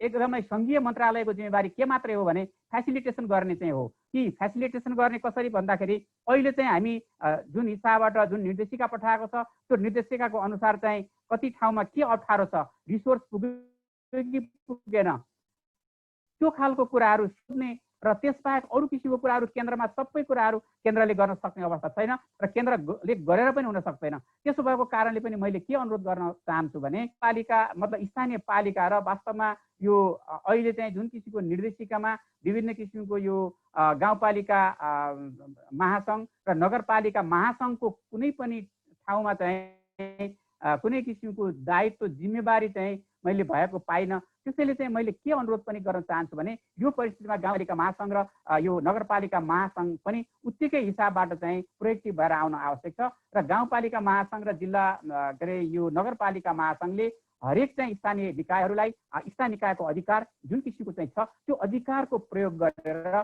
स्थानीय पालिकाभित्र जहाँ जुन ठाउँमा जुन किसिमको परिस्थिति छ, जहाँ चाहिँ यो बालबालिकाहरूलाई एकदमै स्कुल खोल्न नसक्ने अवस्था छ, स्कुल खोल्न नसक्ने अवस्थामा त्यही किसिमको कुराहरू र स्कुल खोल्न सक्ने थोरै विद्यार्थी राखेर स्कुल खोल्न सक्ने अवस्था चाहिँ छ भने यो विशेष गरी यो प्रोटोकल विशेष गरी यो WHO को प्रोटोकल पालन गरेर मास्क लगाएर अथवा डिस्टेन्स मेन्टेन गरेर फेस टु फेस चाहिँ बालबालिकालाई शिक्षण गराउनु पर्ने अवस्था चाहिँ छ। यो परिस्थितिमा एउटा अबको परिस्थिति के छ भने हामीले यो पर्वत बागलुङको कुरा मात्रै नभनौँ, मैले ओभरअल हेर्दाखेरि अब कर्णाली अञ्चलको कुराहरू हेरौँ, दुर्गमको कुराहरू हेरौँ, अब दसैँ आइसकेपछि त्यहाँको चाहिँ बालबालिकाहरूलाई चाहिँ त्यसरी जाडोको बिदा हुन्छ, त्यसपछि चाहिँ फेरि चैत वैशाख आइहाल्छ। त्यसैले यो शैक्षिक सत्र पुरा गर्ने पनि एकातिर चाहिँ सरकारले कुरो ल्याएको छ, अर्कोतर्फ हामी त्यस हिसाबबाट हामी सबै पुरा गर्न सकेनौँ भने यो बालबालिकाको शिक्षण सिकाइ चाहिँ पुरा हुन सक्दैन। त्यसो भएको कारणले मैले अब 2 मिनटमा चाहिँ मैले के अनुरोध गर्न चाहन्छु यहाँहरूसँग भने एकदमै सबभन्दा मुख्य गरेर गर्नुपर्ने केन्द्रीय सरकारले मतलब सङ्घीय सरकारले चाहिँ गर्नुपर्ने कुराहरू के हो त भन्दाखेरि एक हिसाबले अहिले जुन किसिमको निर्देशिका जारी गरेको छ, अब यो निर्देशिका जारी गरिसकेले मात्रै पुग्ने अवस्था छैन। कहाँको अवस्था के छ, कुन गाउँपालिकाको कुन ठाउँमा कुन विद्यालयहरूमा कुन किसिमको अवस्था छ, जहाँ चाहिँ जसले राम्रोसँग गरिएका छन् उनीहरूको लागि चाहिँ एउटा फेसिलिटेसन गर्ने हो। तर जहाँ जुन अवस्थामा चाहिँ थिए, हिजो पनि पठन पाठन राम्रो हुन सकिरहेको थिएन, शिक्षकहरू थिएनन्, जुन किसिमको अवस्थाहरू स्थिति थियो, त्यहाँ चाहिँ रिसोर्सको के कमी छ, के कुराहरू चाहिँ सपोर्ट गर्नुपर्छ, त्यो खालको सोध्ने र कम्तीमा त्यहाँको चाहिँ इन्फर्मेसन चाहिँ लिने कामहरू र मोनिटरिङ गर्ने काम चाहिँ सङ्घीय सरकारले गर्नु पर्यो। र प्रादेशिक सरकारले चाहिँ शिक्षकहरूको क्यापेसिटी बिल्डिङ गर्ने, शिक्षकहरूलाई चाहिँ अहिले हरेक ठाउँहरूमा कसरी कुन किसिमको चाहिँ सहयोग पुर्याउनु पर्छ विद्यार्थीहरू बालबालिकालाई, त्यो किसिमको कुराहरू र उनीहरूलाई अनलाइन अथवा चाहिँ आइटीको सेक्टरमा तालिम दिने, अरू किसिमका पाठ्यक्रममा यो पाठ्यक्रममा चाहिँ थोरै विषयवस्तुहरू कसरी चाहिँ राख्ने, त्यो किसिमको चाहिँ सल्लाह दिने र त्यो खालको कुराहरू सङ्घीय सरकारले प्रादेशिक सरकारले गर्ने हो भने स्थानीय सरकारले चाहिँ के गर्न आवश्यक छ भने अब सबैभन्दा मुख्य गरेर स्थानीय सरकारले स्थानीय तहमा त्यहाँको चाहिँ स्थानीय स्वास्थ्य इकाइ समेतको सल्लाहमा त्यहाँका चाहिँ अभिभावकहरू, त्यहाँका शिक्षकहरू र सम्पूर्ण चाहिँ सङ्घको चाहिँ सल्लाहहरूमा त्यहाँको हरेक परिस्थिति चाहिँ अब हेर्न पर्यो। कुन वडा चाहिँ उपयुक्त छ, कुन वडामा चाहिँ कक्षा चलाउन सक्ने स्थिति छ, कुन वडामा चलाउन नसक्ने अवस्था छ। यदि चलाउन सक्ने अवस्था छ भने हरेक शिक्षकहरूलाई त्यो ठाउँहरूमा एकदमै कक्षा चलाउने, थोरै विद्यार्थी राखेर यदि स्कुल खोल्न नसकिने अवस्था छ भने टोलमा चाहिँ जुन किसिमको बालबालिकालाई जम्मा गरेर पनि शिक्षकहरू यदि त्यहाँनिर उपस्थित हुनुहुन्न भने स्वयंसेवकहरू, तर चाहिँ मलाई के लाग्छ भने शिक्षक साथीहरू पनि विद्यालयप्रति बालबालिकाप्रति जिम्मेवार हुनैपर्छ र अहिले धेरै ठाउँहरूमा शिक्षक साथीहरूले आफै ट्रेनिङ लिने र आफै चाहिँ जिम्मेवार रूपले चाहिँ किसिमको सबैलाई ओरिएन्ट गरिराख्नु भएको छ। मलाई त्यस्तो लाग्छ सबै शिक्षक साथीहरूले विद्यालयमा आफ्ना बालबालिकाप्रति उत्तरदायी हुनुहुन्छ, त उहाँहरूले त्यो किसिमको काम गर्नु पर्यो। र स्थानीय सरकारले चाहिँ त्यसबाहेक चाहिँ यदि अनलाइन त्यसरी जान सकिँदैन भने रेडियो कहाँ चाहिँ आवश्यक छ, टेलिभिजन कहाँनिर आवश्यक छ, स्थानीय तहमा जहाँ रेडियो सुन्नै नसक्ने बालबालिका छन् भने त्यो ठाउँमा रेडियोको व्यवस्था गर्न सक्ने सम्मका पनि कुराहरू चाहिँ गर्नुपर्ने आवश्यकता छ। र त्यो बाहेक चाहिँ अझ स्थानीय तहमा विद्यालयहरूले आफ्ना बच्चाहरू कहाँ छन्, आफ्ना चाहिँ विद्यार्थीहरू कहाँ छन् भन्ने खालको कुराहरू खोज्ने कुराहरू विद्यालयहरूले गर्नुपर्छ। र त्यसो भयो भने विद्यापन समितिले त्यो खालको व्यवस्थापन स्कुलहरूलाई चाहिँ एकदमै सुरक्षित गर्ने अथवा गाउँमा चाहिँ सिकाइ केन्द्रहरू बनाउने र यो हिसाबबाट चाहिँ अगाडि जानुपर्ने स्थिति छ। र त्यसबाहेक चाहिँ बालबालिकाहरू अभिभावकले पनि त्यही किसिमको जिम्मेवारी पालन गरेर वास्तवमा अभिभावकहरूलाई शिक्षकहरूले ओरिएन्ट गर्ने, स्थानीय पालिकाले ओरिएन्ट गर्ने र एउटा मतलब स्थानीय तहमा चाहिँ वास्तवमा शिक्षालाई अगाडि बढाउनको लागि समिति गठन गर्ने, यो हिसाबबाट अगाडि जाने किसिमको कामहरू स्थानीय सरकारको हो। र स्थानीय सरकारले आफ्नो जिम्मेवारीलाई अब कुनै पनि हिसाबबाट चाहिँ त्यो जिम्मेवारी वहन गर्ने र स्थानीय तहमा जुन किसिमको यहाँहरूले पाएको चाहिँ जुन किसिमको संविधानले दिएको जुन अधिकार छ, अधिकारको पूर्ण चाहिँ कानुनका साथ अगाडि। त्यसैले अहिलेको परिस्थितिमा स्थानीय सरकार सबभन्दा मुख्य रूपबाट स्थानीय सरकारले नेतृत्व लिनैपर्छ। र अब हामीले चाहिँ सङ्घले के गर्ला अथवा चाहिँ अरूले के गर्ला भन्ने खालको कुरा होइन कि हरेकले चाहिँ आफ्नो ठाउँबाट चाहिँ काम गर्नुपर्छ। अबको परिस्थितिमा कसैलाई दोष नदिउँ, आफ्नो किसिमको जिम्मेवारी मेरो जिम्मेवारी यो हो भन्ने हिसाबबाट हामी अगाडि बढ्न सक्यौँ भने हाम्रा बालबालिकाको शिक्षण सिकाइलाई अगाडि लान सक्छौँ र शैक्षिक सत्रलाई चाहिँ हामीले यो वर्षभित्र नै पुरा गर्न सक्छौँ। अहिले पाठ्यक्रम संकुचन गर्ने कुराहरू पनि हटाउने कुराहरू पनि भएको छ। यो सम्पूर्ण कुराहरू गर्नको लागि म अनुरोध गर्दै फेरि यसपछि मैले अलिकति लामो समय लिएँ, यसपछि पनि कुनै कुराहरू आयो भने छलफल गर्ने लागि चाहिँ म रहिरहनेछु भनेर आफ्ना कुराहरूलाई यही अन्त गर्न चाहन्छु। हस्, धन्यवाद, नमस्कार। धन्यवाद डाक्टर साहबलाई। डाक्टर साहबले निकै महत्त्वपूर्ण कुराहरू पनि उठान गरिरहनु भएको छ र अब हामी चाहिँ स्थानीय सरकारतर्फ हामी प्रवेश गर्दैछौँ। युवा नेता पनि हुनुहुन्छ र एउटा स्थानीय सरकारको प्रमुख पनि हुनुहुन्छ, आदरणीय जलजला गाउँपालिकाका प्रमुख यमबहादुर मल्ल रामकृष्णज्यू र आदरणीय अध्यक्षज्यूलाई अबको फ्लोर यही विषयवस्तुभित्र केन्द्रित रहेर पालिका स्तरमा हामीले गर्न सकिने कुराहरू, गरिरहेका कुराहरू र भर्खरै हाम्रा आदरणीय विद्वान दुई वक्ताहरूले भन्नुभएका कुराहरूलाई पनि समेट्दै आफ्नो भनाइहरू राख्नका निमित्त अबको फ्लोर म आदरणीय अध्यक्ष जलजला गाउँपालिकाका अध्यक्षज्यूलाई हस्तान्तरण गर्न चाहन्छु र समय 10 देखि 15 मिनटभित्र आदरणीय अध्यक्षज्यूले सक्नुहुनेछ भन्ने विश्वास पनि लिएको छु, किनभने हामी रात्रिकालीन प्रहरमा छौँ र यो अवस्थामा हामीले धेरै समय लिँदाखेरि सबै कुरालाई असर गर्न सक्छ भन्दै म अध्यक्षज्यूलाई आफ्नो भनाइ राख्नका लागि हार्दिक अनुरोध गर्दछु।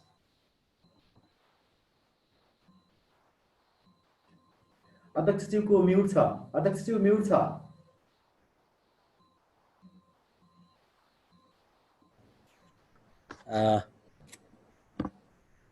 धन्यवाद यज्ञजी।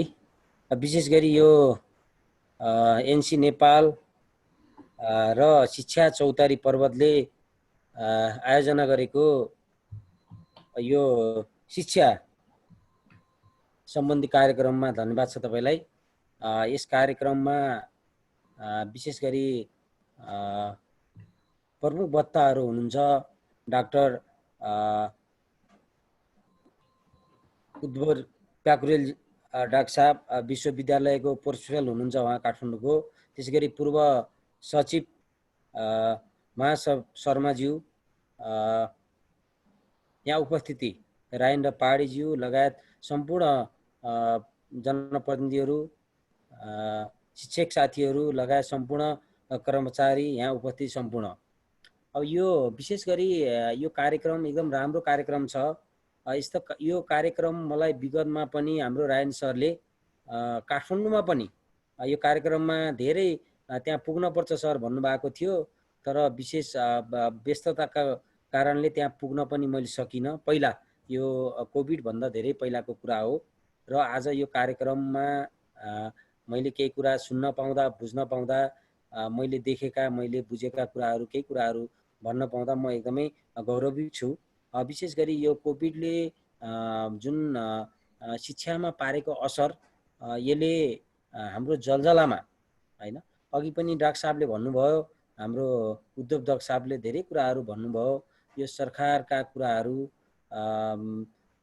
के भन्छ, सिंहदरबारका अधिकार गाउँ गाउँमा जुन संहिता आयो, संहिता आएपछि यो 3 तहको सरकार भनियो। 3 तहको सरकारमा एउटा गाउँ सरकार, स्थानीय सरकार पनि भनिएको छ।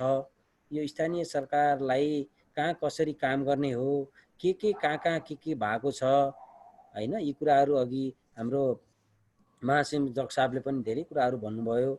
अब यो ठ्याक्कै एउटा के छ भन्दा, कार्यविधि बनाउने, एउटा मन्त्री परिषदले निर्णय गराउने, अनि निर्णय गराएपछि सबै लिडको मेसो लाएर सबै देशैभरि एउटै कानुन बनाएर काम गर्ने अहिले यो प्रविधिले अहिले शिक्षामा अप्ठ्यारो परेको छ। अब हाम्रो वास्तवमा भन्ने भने अहिलेको यो कोभिडले जलजला गाउँपालिका मात्र नभएर पनि हाम्रो पर्वत जिल्ला बागलुङ म्याग्दीका ग्रामीण भेगका स्कुलहरूमा कुनै पनि प्रभाव पारेको छैन। हामीले यो कुराहरू भनेका थियौँ, हामी सञ्चालन गरौँ कि हैन। विद्यार्थीहरू पनि पढाइ पनि भुल्ने, शिक्षकले पढाउन पनि भुल्ने त्यो अवस्था भइसक्यो। अब लामो समय भइसक्यो। हामीले त्यो हिसाबले पढाउँदा के असर पर्दैन कि भनेर हामीले धेरैचोटि हामीले कुराहरू राख्यौँ। हाम्रो समन्वय इकाइ पर्वतमा पनि छ र हामी काठमाडौँ शिक्षा मन्त्रालयमा पनि हाम्रा जुन शिक्षा अधिकृत हुनुहुन्छ उहाँ मार्फत हामी बुझ्यौँ, गर्दा उहाँहरूले त्यो काम गर्न हुँदैन, अहिले अप्ठ्यारो हुन्छ, यसले गर्दाखेरि भोलि बिहान केही भइहाल्यो भने समस्या हुन्छ भन्ने कुरा भए। त्यसपछि अब हामी त्यो आँट्न पनि सकेनौँ, किन भन्दा भोलि बिहान केही बाइचान्स त्यस्तो भइहाल्यो भने समस्या त फेरि पर्छ।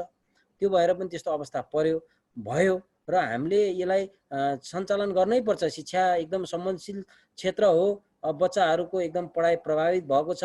अब यो बन्द कहिलेसम्म हुने हो, यो कोभिडले कहिलेसम्म कहाँ के पुर्याउने हो, त्यो हिसाबले पनि हामीले कमसेकम पनि हाम्रा बजार एरिया पनि छ हाम्रो जलजला गाउँपालिकामा, बजारमा अहिले नगरौँ तर गाउँमाथि गाउँमा पढाइ सुरु गरौँ हामीले भनेर त्यो कुरा पनि गऱ्यौँ। तर हामी आँट्न सकिएन। अब यो निर्णय भनेको निर्णय हो, निर्णय भन्दा के गर्ने, कसरी जाने होइन। अब हामीले कता कता अब ग्रामीण भेग छ, अब हामीले अनलाइन सिस्टम पनि गर्न सकिन्न। मोटर बाटो अब अहिले जम्मै अहिलेको यो कोभिड माथि नभएर अहिले यो एकदमै बर्खा एकदम बाढी पहिरोहरू धेरै आउने, पानी धेरै परेर बाढी पहिरोहरू पनि धेरै भएको छ। बाटोहरू सबै जहाँ त्यहीँ जम्मै बन्द छ, त्यहाँ जाने अवस्था पनि छैन, इन्टरनेटको पनि सुविधा छैन, त्यो हिसाबले पनि काम गर्न नसकेको अवस्था छ। त्यही भएर पनि हामीले अनलाइन क्लास पनि हामीले अब त्यो अब सरकारी स्कुलहरूमा गर्न नसकेको अवस्था छ। हामीमा निजी विद्यालय पनि हामीसँग 6वटा निजी विद्यालय र 47वटा सार्वजनिक हाम्रो सरकारी विद्यालयहरू छन् हाम्रो पालिकामा, त्यो हिसाबले त्यो पनि गर्न सकेको छैन। त्यो भएर पनि अब हामीले होमस्टे होम सेन्टर गरेर परीक्षा लिने हो कि होइन। अब अहिले मैले विभिन्न बोर्डिङहरूमा यो अनलाइनबाट परीक्षाहरू पनि भएको भन्ने मैले खबर सुनेको छु। त्यो हिसाबले अब हाम्रोमा त त्यो पनि अवस्था छैन। त्यो गर्न नसक्दा पनि सकेको छैन। त्यही भएर होम सेन्टर गरेर अब त्यसरी पनि लिने हो कि भनेर हाम्रो पनि अब यो प्रक्रिया अगाडि बढ्दैछ र भोलिबाट अब क्लासहरू सुरु गर्ने हो कि होइन, यो असोज 1 गतेबाट भन्ने त्यो पनि भएको छ। ठोस निर्णय भएको छैन। अब संबन्धित क्षेत्र हो, अब यो धेरै कुराहरूका समस्या छन् अहिले शिक्षामा, र हामीले शिक्षाको लागि विशेष गरी पहिलो प्राथमिकतामा राखेर हाम्रो जलजला गाउँपालिकाले इङ्ग्लिस मिडियमबाट सरकारी स्कुलहरूमा पनि इङ्ग्लिस मिडियमबाट हामीले पढाउने भनेर अहिले 3 क्लाससम्म हामीले इङ्ग्लिस मिडियमबाट पढाएका छौँ। अब क्रमशः 4 क्लास 5 क्लास त्यसरी हामीले गाउँपालिकाले नै त्यहाँ अब सबै शैक्षिक क्षेत्रमा चाहिने अब सामाजिक अब किताबहरू लगायत सबै विद्यार्थीलाई त्यो दिने निःशुल्क गर्ने गरेर हामीले त्यो अब सुरुवात गरेका छौँ। त्यसरी गर्न त गरेका छौँ, तर त्यसलाई प्रभावकारी बनाउन सकेको अवस्था छैन। र यो कोभिडले धेरै कुराका समस्याहरू भएको छ। र यो जुन अब आज जुन कार्यक्रम भयो, यो कार्यक्रमबाट पनि अब हामीले धेरै कुराहरू पनि बुझ्न पाइएको थिएन। अघि डाक्टर साहबहरूले धेरै कुराहरू भन्नुभएको छ। अब हाम्रोमा कोभिडले त्यति असर पारेको पनि छैन, तर पनि हामी शिक्षा सञ्चालन गर्न सकेका छैनौँ। र सरकारको जुन नीति नियम नै एकदम ठोस छैन। अब आफ्नो खुसीले निर्णय गरिदिने, त्यो निर्णयलाई कार्यान्वयन पनि हुन नपाउँदै फेरि अर्को निर्णय गर्ने। अघि हाम्रो के अरे महासचिव डाक्टर साहबले भन्नुभयो अब यो स्थानीय तहले नै यसलाई बढी फोकस गरेर काम गर्नुपर्छ, शिक्षालाई अधिकार यत्रो दिएको छ, अब स्थानीय तहले गर्नुपर्छ भनेर त भन्नुभयो। तर त्यो अधिकार दिएर पनि काम गर्न सकिएको अवस्था छैन। अब यो आज एउटा निर्णय भएर आएको हुन्छ, अर्को फेरि निर्णय गरेको छ, फेरि अर्को निर्णय गरेको छ। हामीले कानुन पनि बनाएका छौँ, हाम्रो पालिकामा 8वटा कानुन बनाएका छौँ, 22वटा तपाईँको विनियम बनाएका छौँ होइन, तर पनि काम गर्न अवस्था छैन। हाम्रो कानुनलाई पनि कतिपय कुराहरू अब त्यो धोरमोर भएर आउँछ। हामीले पनि अब शिक्षा ऐन शिक्षा नियमावली पालिकाले बनाएको छ, तर त्यो पालिकाको त्यो शिक्षा नियमावली अनुसार पनि काम गर्न सकेको छैन। फेरि निर्णय हुन्छ, फेरि निर्णय हुन्छ, त्यसरी नेपाल सरकारले त्यसरी निर्णय गरेको छ। त्यही भएर सबै अब यो शिक्षामाथि नभएर अहिलेको जुन सङ्घीयता भनेको स्थानीय सरकार सञ्चालन, नेपालको संविधान, सङ्घीयताले त स्थानीय तहलाई सबै अधिकार, धेरै 22वटा त कानुनै बनाउन दिएको छ। अब सबै अधिकारहरू सिंहदरबारको अधिकार गाउँ गाउँमा भनेर भनिएको छ, तर त्यो अधिकार दिन पर्यो। जस्तो जिल्लामा विभिन्न कार्यालयहरू किन आवश्यक छ र छैन नि त? शिक्षा इकाइ पनि के अरे त्यो आवश्यक छैन नि त जिल्लामा, किन चाहियो त्यो? शिक्षा इकाइलाई एउटा अङ्कुश लाउने फेरि त्यहाँ पनि दिएको छ। एउटा पालिकाले केही निर्णय गरेर एउटा केही राम्रो काम गर्यो भने त्यहाँ कसरी जान्छ, त्यहाँ अब आफ्ना कार्यकर्ता आफ्ना के, अब त्यो हाम्रै जलजला गाउँपालिकामा शिक्षा जिल्लाबाट ल्याउँदा पनि हामीसँग कुनै कोर्डिनेसन नगरिकन शिक्षा इकाइले सरुवा गरेर ल्याएको अवस्था छ। अब यस्ता काम भएपछि हामीले शिक्षालाई कसरी गुणस्तर बनाउने, कसरी हामीले यसलाई व्यवस्थित गरेर लाने सकिँदैन होइन। कमसेकम शिक्षा भनेको एउटा संवेदनशील पनि हो र पालिकालाई दिइसकेपछि पालिकाले निर्वाध तरिकाले त्यसलाई काम गर्न पाउनु, स्वतन्त्र त हुन पर्यो होइन। स्वायत्त नै हो। अब एउटा सकिन्छ भने त नेपाल सरकारले संविधानले दिएको एउटा पालिका स्थानीय सरकारहरू स्वायत्त नै हुन सक्छ नि, तर त्यो अहिले हामीसँग त्यो क्षमता त छैन। हामीसँग त्यो स्रोत साधनहरू त्यो स्वायत्त गर्ने त छैन। तर पनि अब यो बिस्तारै अहिले नेपाल सरकार प्रदेश सरकारसँग अब कोर्डिनेसन गरेर जाने बिस्तारै स्वायत्त पनि हुन सकिएला। अब यस्ता कयौँ उदाहरण छन् अब अरू देशमा हैन, तर हाम्रोमा छैन, भर्खरै लागू भएको संहिता छ। यही संहिता पनि यसरी जाने हो भने टिक्ने हो कि हैन? आफ्नो खुसीका निर्णय गर्ने, आफ्नो खुसीका यो के भन्छ मान्छेहरूलाई मान्छे अनुसार निर्णय कानुनहरू बनाउने त्यो गर्दा त भएन। त्यो हिसाबले अहिले चलेको छ, त्यो हिसाबले एकदमै अप्ठ्यारो स्थितिमा छ र हामी पालिकाबाट गर्ने कुराहरू हरेक विद्यालयमा जाने हरेक शिक्षकको लागि त्यहाँको के आवश्यक छ, त्यहाँ स्वास्थ्य, त्यहाँ के अरे शिक्षाको लागि के चाहिने हो, कम्प्युटर चाहिने हो कि त्यहाँ इङ्ग्लिस मिडियमबाट के पढ्ने हो, कम्प्युटर क्लासहरू गराउने हो, वाइफाईको लागि के हो। अब हामीले वाइफाई पनि प्रत्येक स्कुलमा हामीले पुर्याउने भनेर लक्ष्य गरेका छौँ। कतिपय विद्यालयमा वाइफाई हामीले त्यहाँ इन्टरनेट हामीले जोडेका छौँ, कतिपय विद्यालयमा हामीले इन्टरनेट अब यो आर्थिक वर्षमा कति गर्ने। र अहिले त हामीले के गरेका छौँ भन्दा प्रत्येक वडामा, हाम्रो जलजला गाउँपालिकामा 9वटा वडा छ, 9वटा वडाको माविमा हामीले इन्टरनेट हामीले जोडान गर्ने। अब सक्यो टेलिफोन पनि लाने, नभए इन्टरनेट हामीले लाने भनेर हामीले यो एउटा निर्णय पनि गरेका छौँ। र यो हामीले यो वर्ष 77-78मा हामीले त्यहाँ यो आर्थिक वर्षमा हामीले त्यो इन्टरनेट पनि हामी त्यहाँ पुर्याउँछौँ। कतिपयमा हाम्रो अहिले अब यो विभिन्न कम्पनीका इन्टरनेटहरू चलाउनु भएको छ, तर पनि अब यो ग्रामीण एकदमै भेग छ हाम्रो गाउँपालिकाको, माथि गाउँहरू छ। त्यो हिसाबले पनि अब यो सबै कुराको त्यहाँ 12 महिना त्यो सञ्चालन हुन नसकेको अवस्था छ। त्यो हिसाबले पनि हामीले त्यहाँ लाइनै लगेर त्यो गर्ने हामीले गरेका छौँ। र अरू अब स्वास्थ्य शिक्षा सम्बन्धी धेरै कुराहरू हामीले कार्यान्वयनको प्रक्रियामा छौँ, कतिपय कार्यान्वयन गरेका छौँ। र विशेष गरी शिक्षाको लागि अघि हाम्रो डाक्टर साहबहरूले भने जस्तै अब स्थानीय सरकारलाई जुन नीति नियम बनाएर संविधानले दिएको छ त्यो अधिकार पुनः लागू गर्न दिनुपर्छ। र शिक्षाको लागि माथिबाट अब यो विभिन्न निर्णय भन्दा नि अघि भनेको जुन यो नियमावली लागू गर्ने कुराहरू छ हैन, अहिले अब यसलाई अब त्यो कार्यान्वयन माथि गरेर भने यसलाई लागू पनि गर्न पर्यो। अब यी कुराहरू धेरै कुराहरू छन्, शिक्षामा धेरै समस्याहरू छन्। अब यो मैले धेरै कुराहरू बुझेको त छैन। अब मैले यी कुराहरू पनि आज एकदम सर्टेन टाइम हिजो यो कार्यक्रम गर्नु पर्यो भनेर उहाँहरूले हाम्रो रायन सरले भन्नुभयो, त्यो अनुसार आज हामी यहाँ इन्भल्भ भइयो। र मैले साथीहरूलाई पनि सबैलाई आउनु होला भनेर म्यासेज गरेको थिएँ। विशेष गरी डाक्टर साहबहरूको कुराहरू मैले धेरै राम्रो सुने।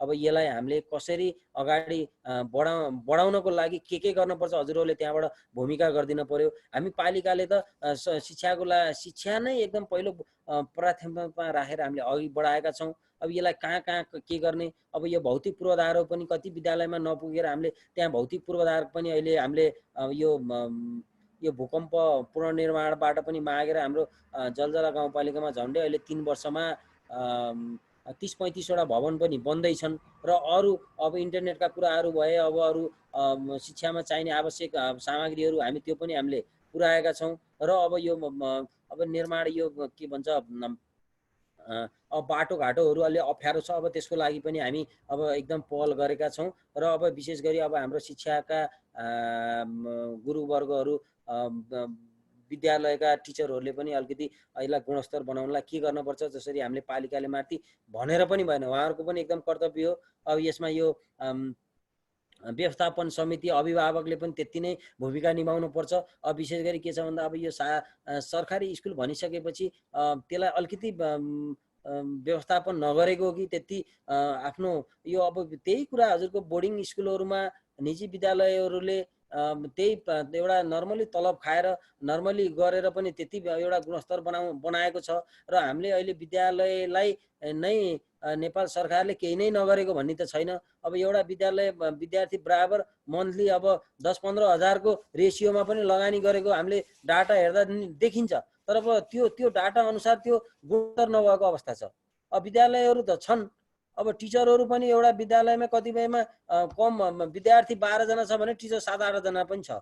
अब त्यो मापदण्डले पनि अहिले के छ भन्दा स्थानीय तहमा हाम्रो जलजलामा अहिले समायोजन पनि गर्ने भनेर नेपाल सरकारले पठाएको छ। मलाई जहाँसम्म लाग्छ अब यो प्राविमा अलिकति बढी, हाम्रोमा झन्डै 60 जना टिचरहरू बढी छ भनेर हामीलाई एउटा डाटा आएको छ। अब न्यूनतम एउटा विद्यालयमा एउटा टिचरले कति विद्यार्थी हुनुपर्ने हो, त्यसको मापदण्ड के छ, ती कुराहरूको हिसाब गर्दा 60 टिचरहरू बढी छ र मावि र निमाविको टिचरहरू कम छ भनेर त्यो एउटा संयोजन गर्ने भयो। 30 मावि र निमाविको गरेर झन्डै 30 जना थप्न पर्ने र प्राविको 60 जना कटौती गर्न पर्ने भनेर त्यो पनि पठाएको छ। अब त्यसलाई पनि हामीले कार्यान्वयनको सिलसिलामा गएका छौँ, तर कसरी कार्यान्वयन गर्न अहिले नसकिएको छैन भन्दा गर्न त गरेका छौँ। हामीले प्राविको टिचरहरूलाई अहिले जहाँ खाली भएको छ त्यहाँ भर्ना गरेका छैनौँ, तर माविको र निमाविको टिचर छैन, अब त्यहाँ भर्ना गरेका छैनौँ। किन भन्दा नेपाल सरकारले यो दुईटै काम एकैचोटि गर्नुपर्ने थियो। जस्तो त्यो संयोजन भनेपछि त त्यहाँ भएकोलाई पनि आवश्यक परेकोलाई दिन पर्यो, अब भएकोलाई पनि हटाउनु पर्यो, त्यो गरेका छैन। अहिले प्राविको हटाइ भनिरहेको छ, तर निमावि वा माविको टिचरहरू छैन, कतिपय स्कुलमा छँदै छैन। धेरै स्कुलमा त अहिले हामी के देख्यौँ भन्दा हामी जनप्रतिनिधि भएर आइसकेपछि सबै प्रायः विद्यालयमा आन्तरिक स्रोत, निजी स्रोत, एउटा के भनेर चलाएको अवस्था छ। अब त्यो अब के छ भन्दा अहिले फेरि अब सबैको एउटा फोकसिङ के भयो भन्दा स्थानीय सरकार हो, सबै कुरा त्यही माग्ने हो, त्यही मागेपछि पाइन्छ भन्ने मान्छेको कन्सेप्ट त्यसरी छ हैन। अब जाने ठाउँ पनि छैन फेरि हैन, जाने ठाउँ पनि छैन। माग्ने त आखिर पालिकामै हो, तर पालिकाले दिने अवस्था छैन।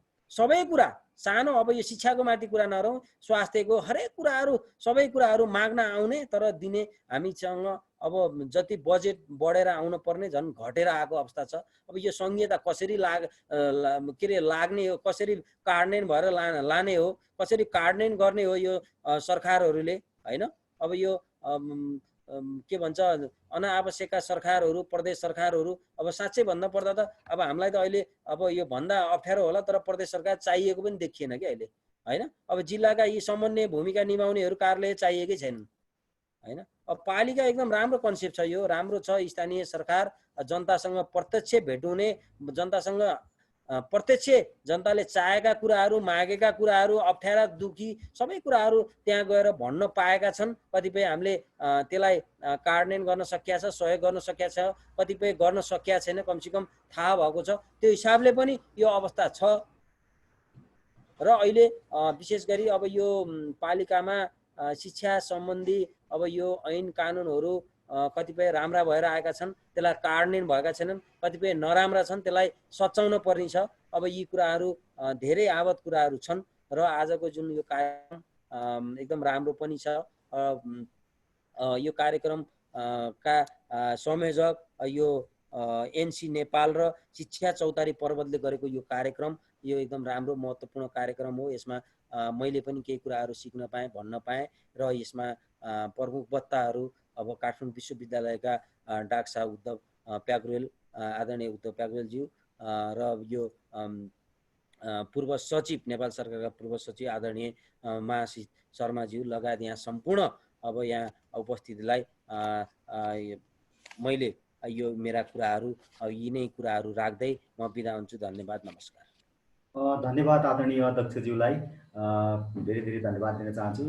अध्यक्षज्यूले आफ्नो गाउँपालिकामा आफूले भइरहेका विषयवस्तुहरूलाई उठान गर्नुभएको छ र समयको पाबन्दीले गर्दा हामीले यसभन्दा अगाडि नै हाम्रो यो स्क्रिनमा देखिनुहुने आदरणीय सम्पूर्ण महानुभावहरूलाई यहाँका केही जिज्ञासा भए च्याट बक्समा लेख्नका लागि अनुरोध गरेका थियौँ र समय पनि फर्किसकेको यहाँहरू सबैलाई सर्वविदित नै छ।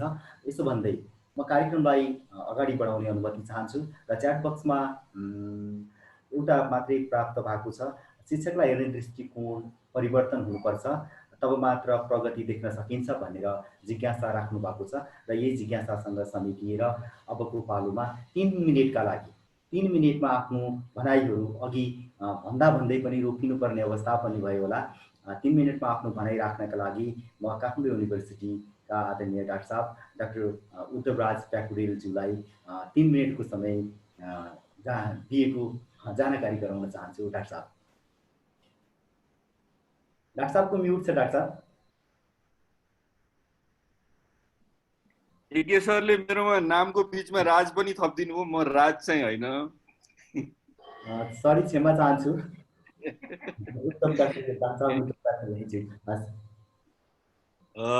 अब त्यो पार्टिकुलर प्रश्न मेरो लागि नै थिएन। म पनि तपाईको हेर्नुहुन्छ भनेदेखि टेस्ट त्यो बेला हाम्रो टेस्ट परीक्षा भन्थ्यो, टेस्ट पास गरेदेखि शिक्षण पेसामा कहिले प्रौढ शिक्षाको सहयोगी कार्यकर्ता भएर कहिले प्राथमिक शिक्षामा प्राथमिक स्कुलमा 1 देखि 3 सम्म पढाउने स्कुलमा पनि आधारभूत प्राथमिक विद्यालयमा पनि पढाएर यहाँ आइपुगे हुँदाखेरि शिक्षकको सम्मान बिना हुँदैन भन्ने कुरामा मेरो कुनै विमति भएन।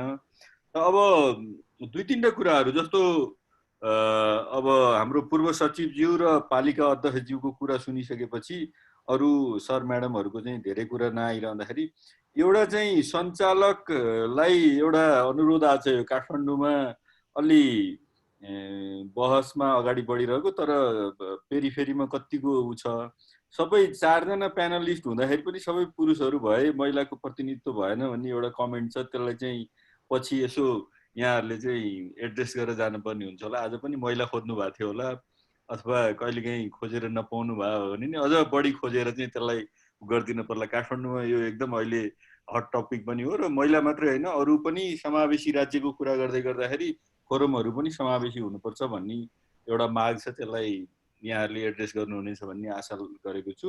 सँगसँगै चाहिँ 2-3टा कुराहरू जस्तो अहिले हामीले जतिसुकै कुरा गरिरहे पनि हाम्रो अलिकति त्यो सबै अहिले मैले सबै को जिम्मेवार छौँ भन्ने कुरा पनि गर्दै गर्दाखेरि हाम्रो पूर्व सचिवज्यूले चाहिँ मैले केन्द्र चाहिँ होइन भन्दै गर्दा नि हाम्रो सबैको मानसिकता केन्द्र केन्द्र केन्द्र नै भन्ने उहरू आइरहेको हुन्छ र उहाँ त झन् सचिवज्यू हुनुहुन्छ र ब्युरोक्रेसी पनि अहिलेको सन्दर्भमा चाहिँ अलिकति ठुलै च्यालेन्ज भएको। उसले चाहिँ जनरली चाहिँ ब्युरोक्रेसी च्यालेन्ज नै हो पोलिटिकल चेन्जको लागि। चाहिँ हामीले पढाउँदाखेरि चाहिँ के भनेर पढाउँछौँ भनेदेखि चाहिँ ब्युरोक्रेसी चाहिँ स्ट्याटस को मेन्टेन गर्छ, यसले राजनीतिक अथवा अरू सामाजिक परिवर्तनमा ठुलो कुरा गर्दैन, त्यसको लागि चाहिँ राजनैतिक नेतृत्व र दलले नै अगाडि बढ्नुपर्छ भन्ने कुरा चाहिँ कुरा हो। जस्तो अब त्यसमा हाम्रो शर्मा सरलाई यसो मैले यसो झस्का मात्रै, उहाँले अब फेरि यो केन्द्र भन्ने शब्द चाहिँ प्रयोग नगरिदिनु भयो हुन्थ्यो होला जस्तो लागेको छ। किन भन्दा अहिले मैले भनिसकेँ हाम्रो संविधानले केन्द्र भन्ने शब्द चिन्दैन।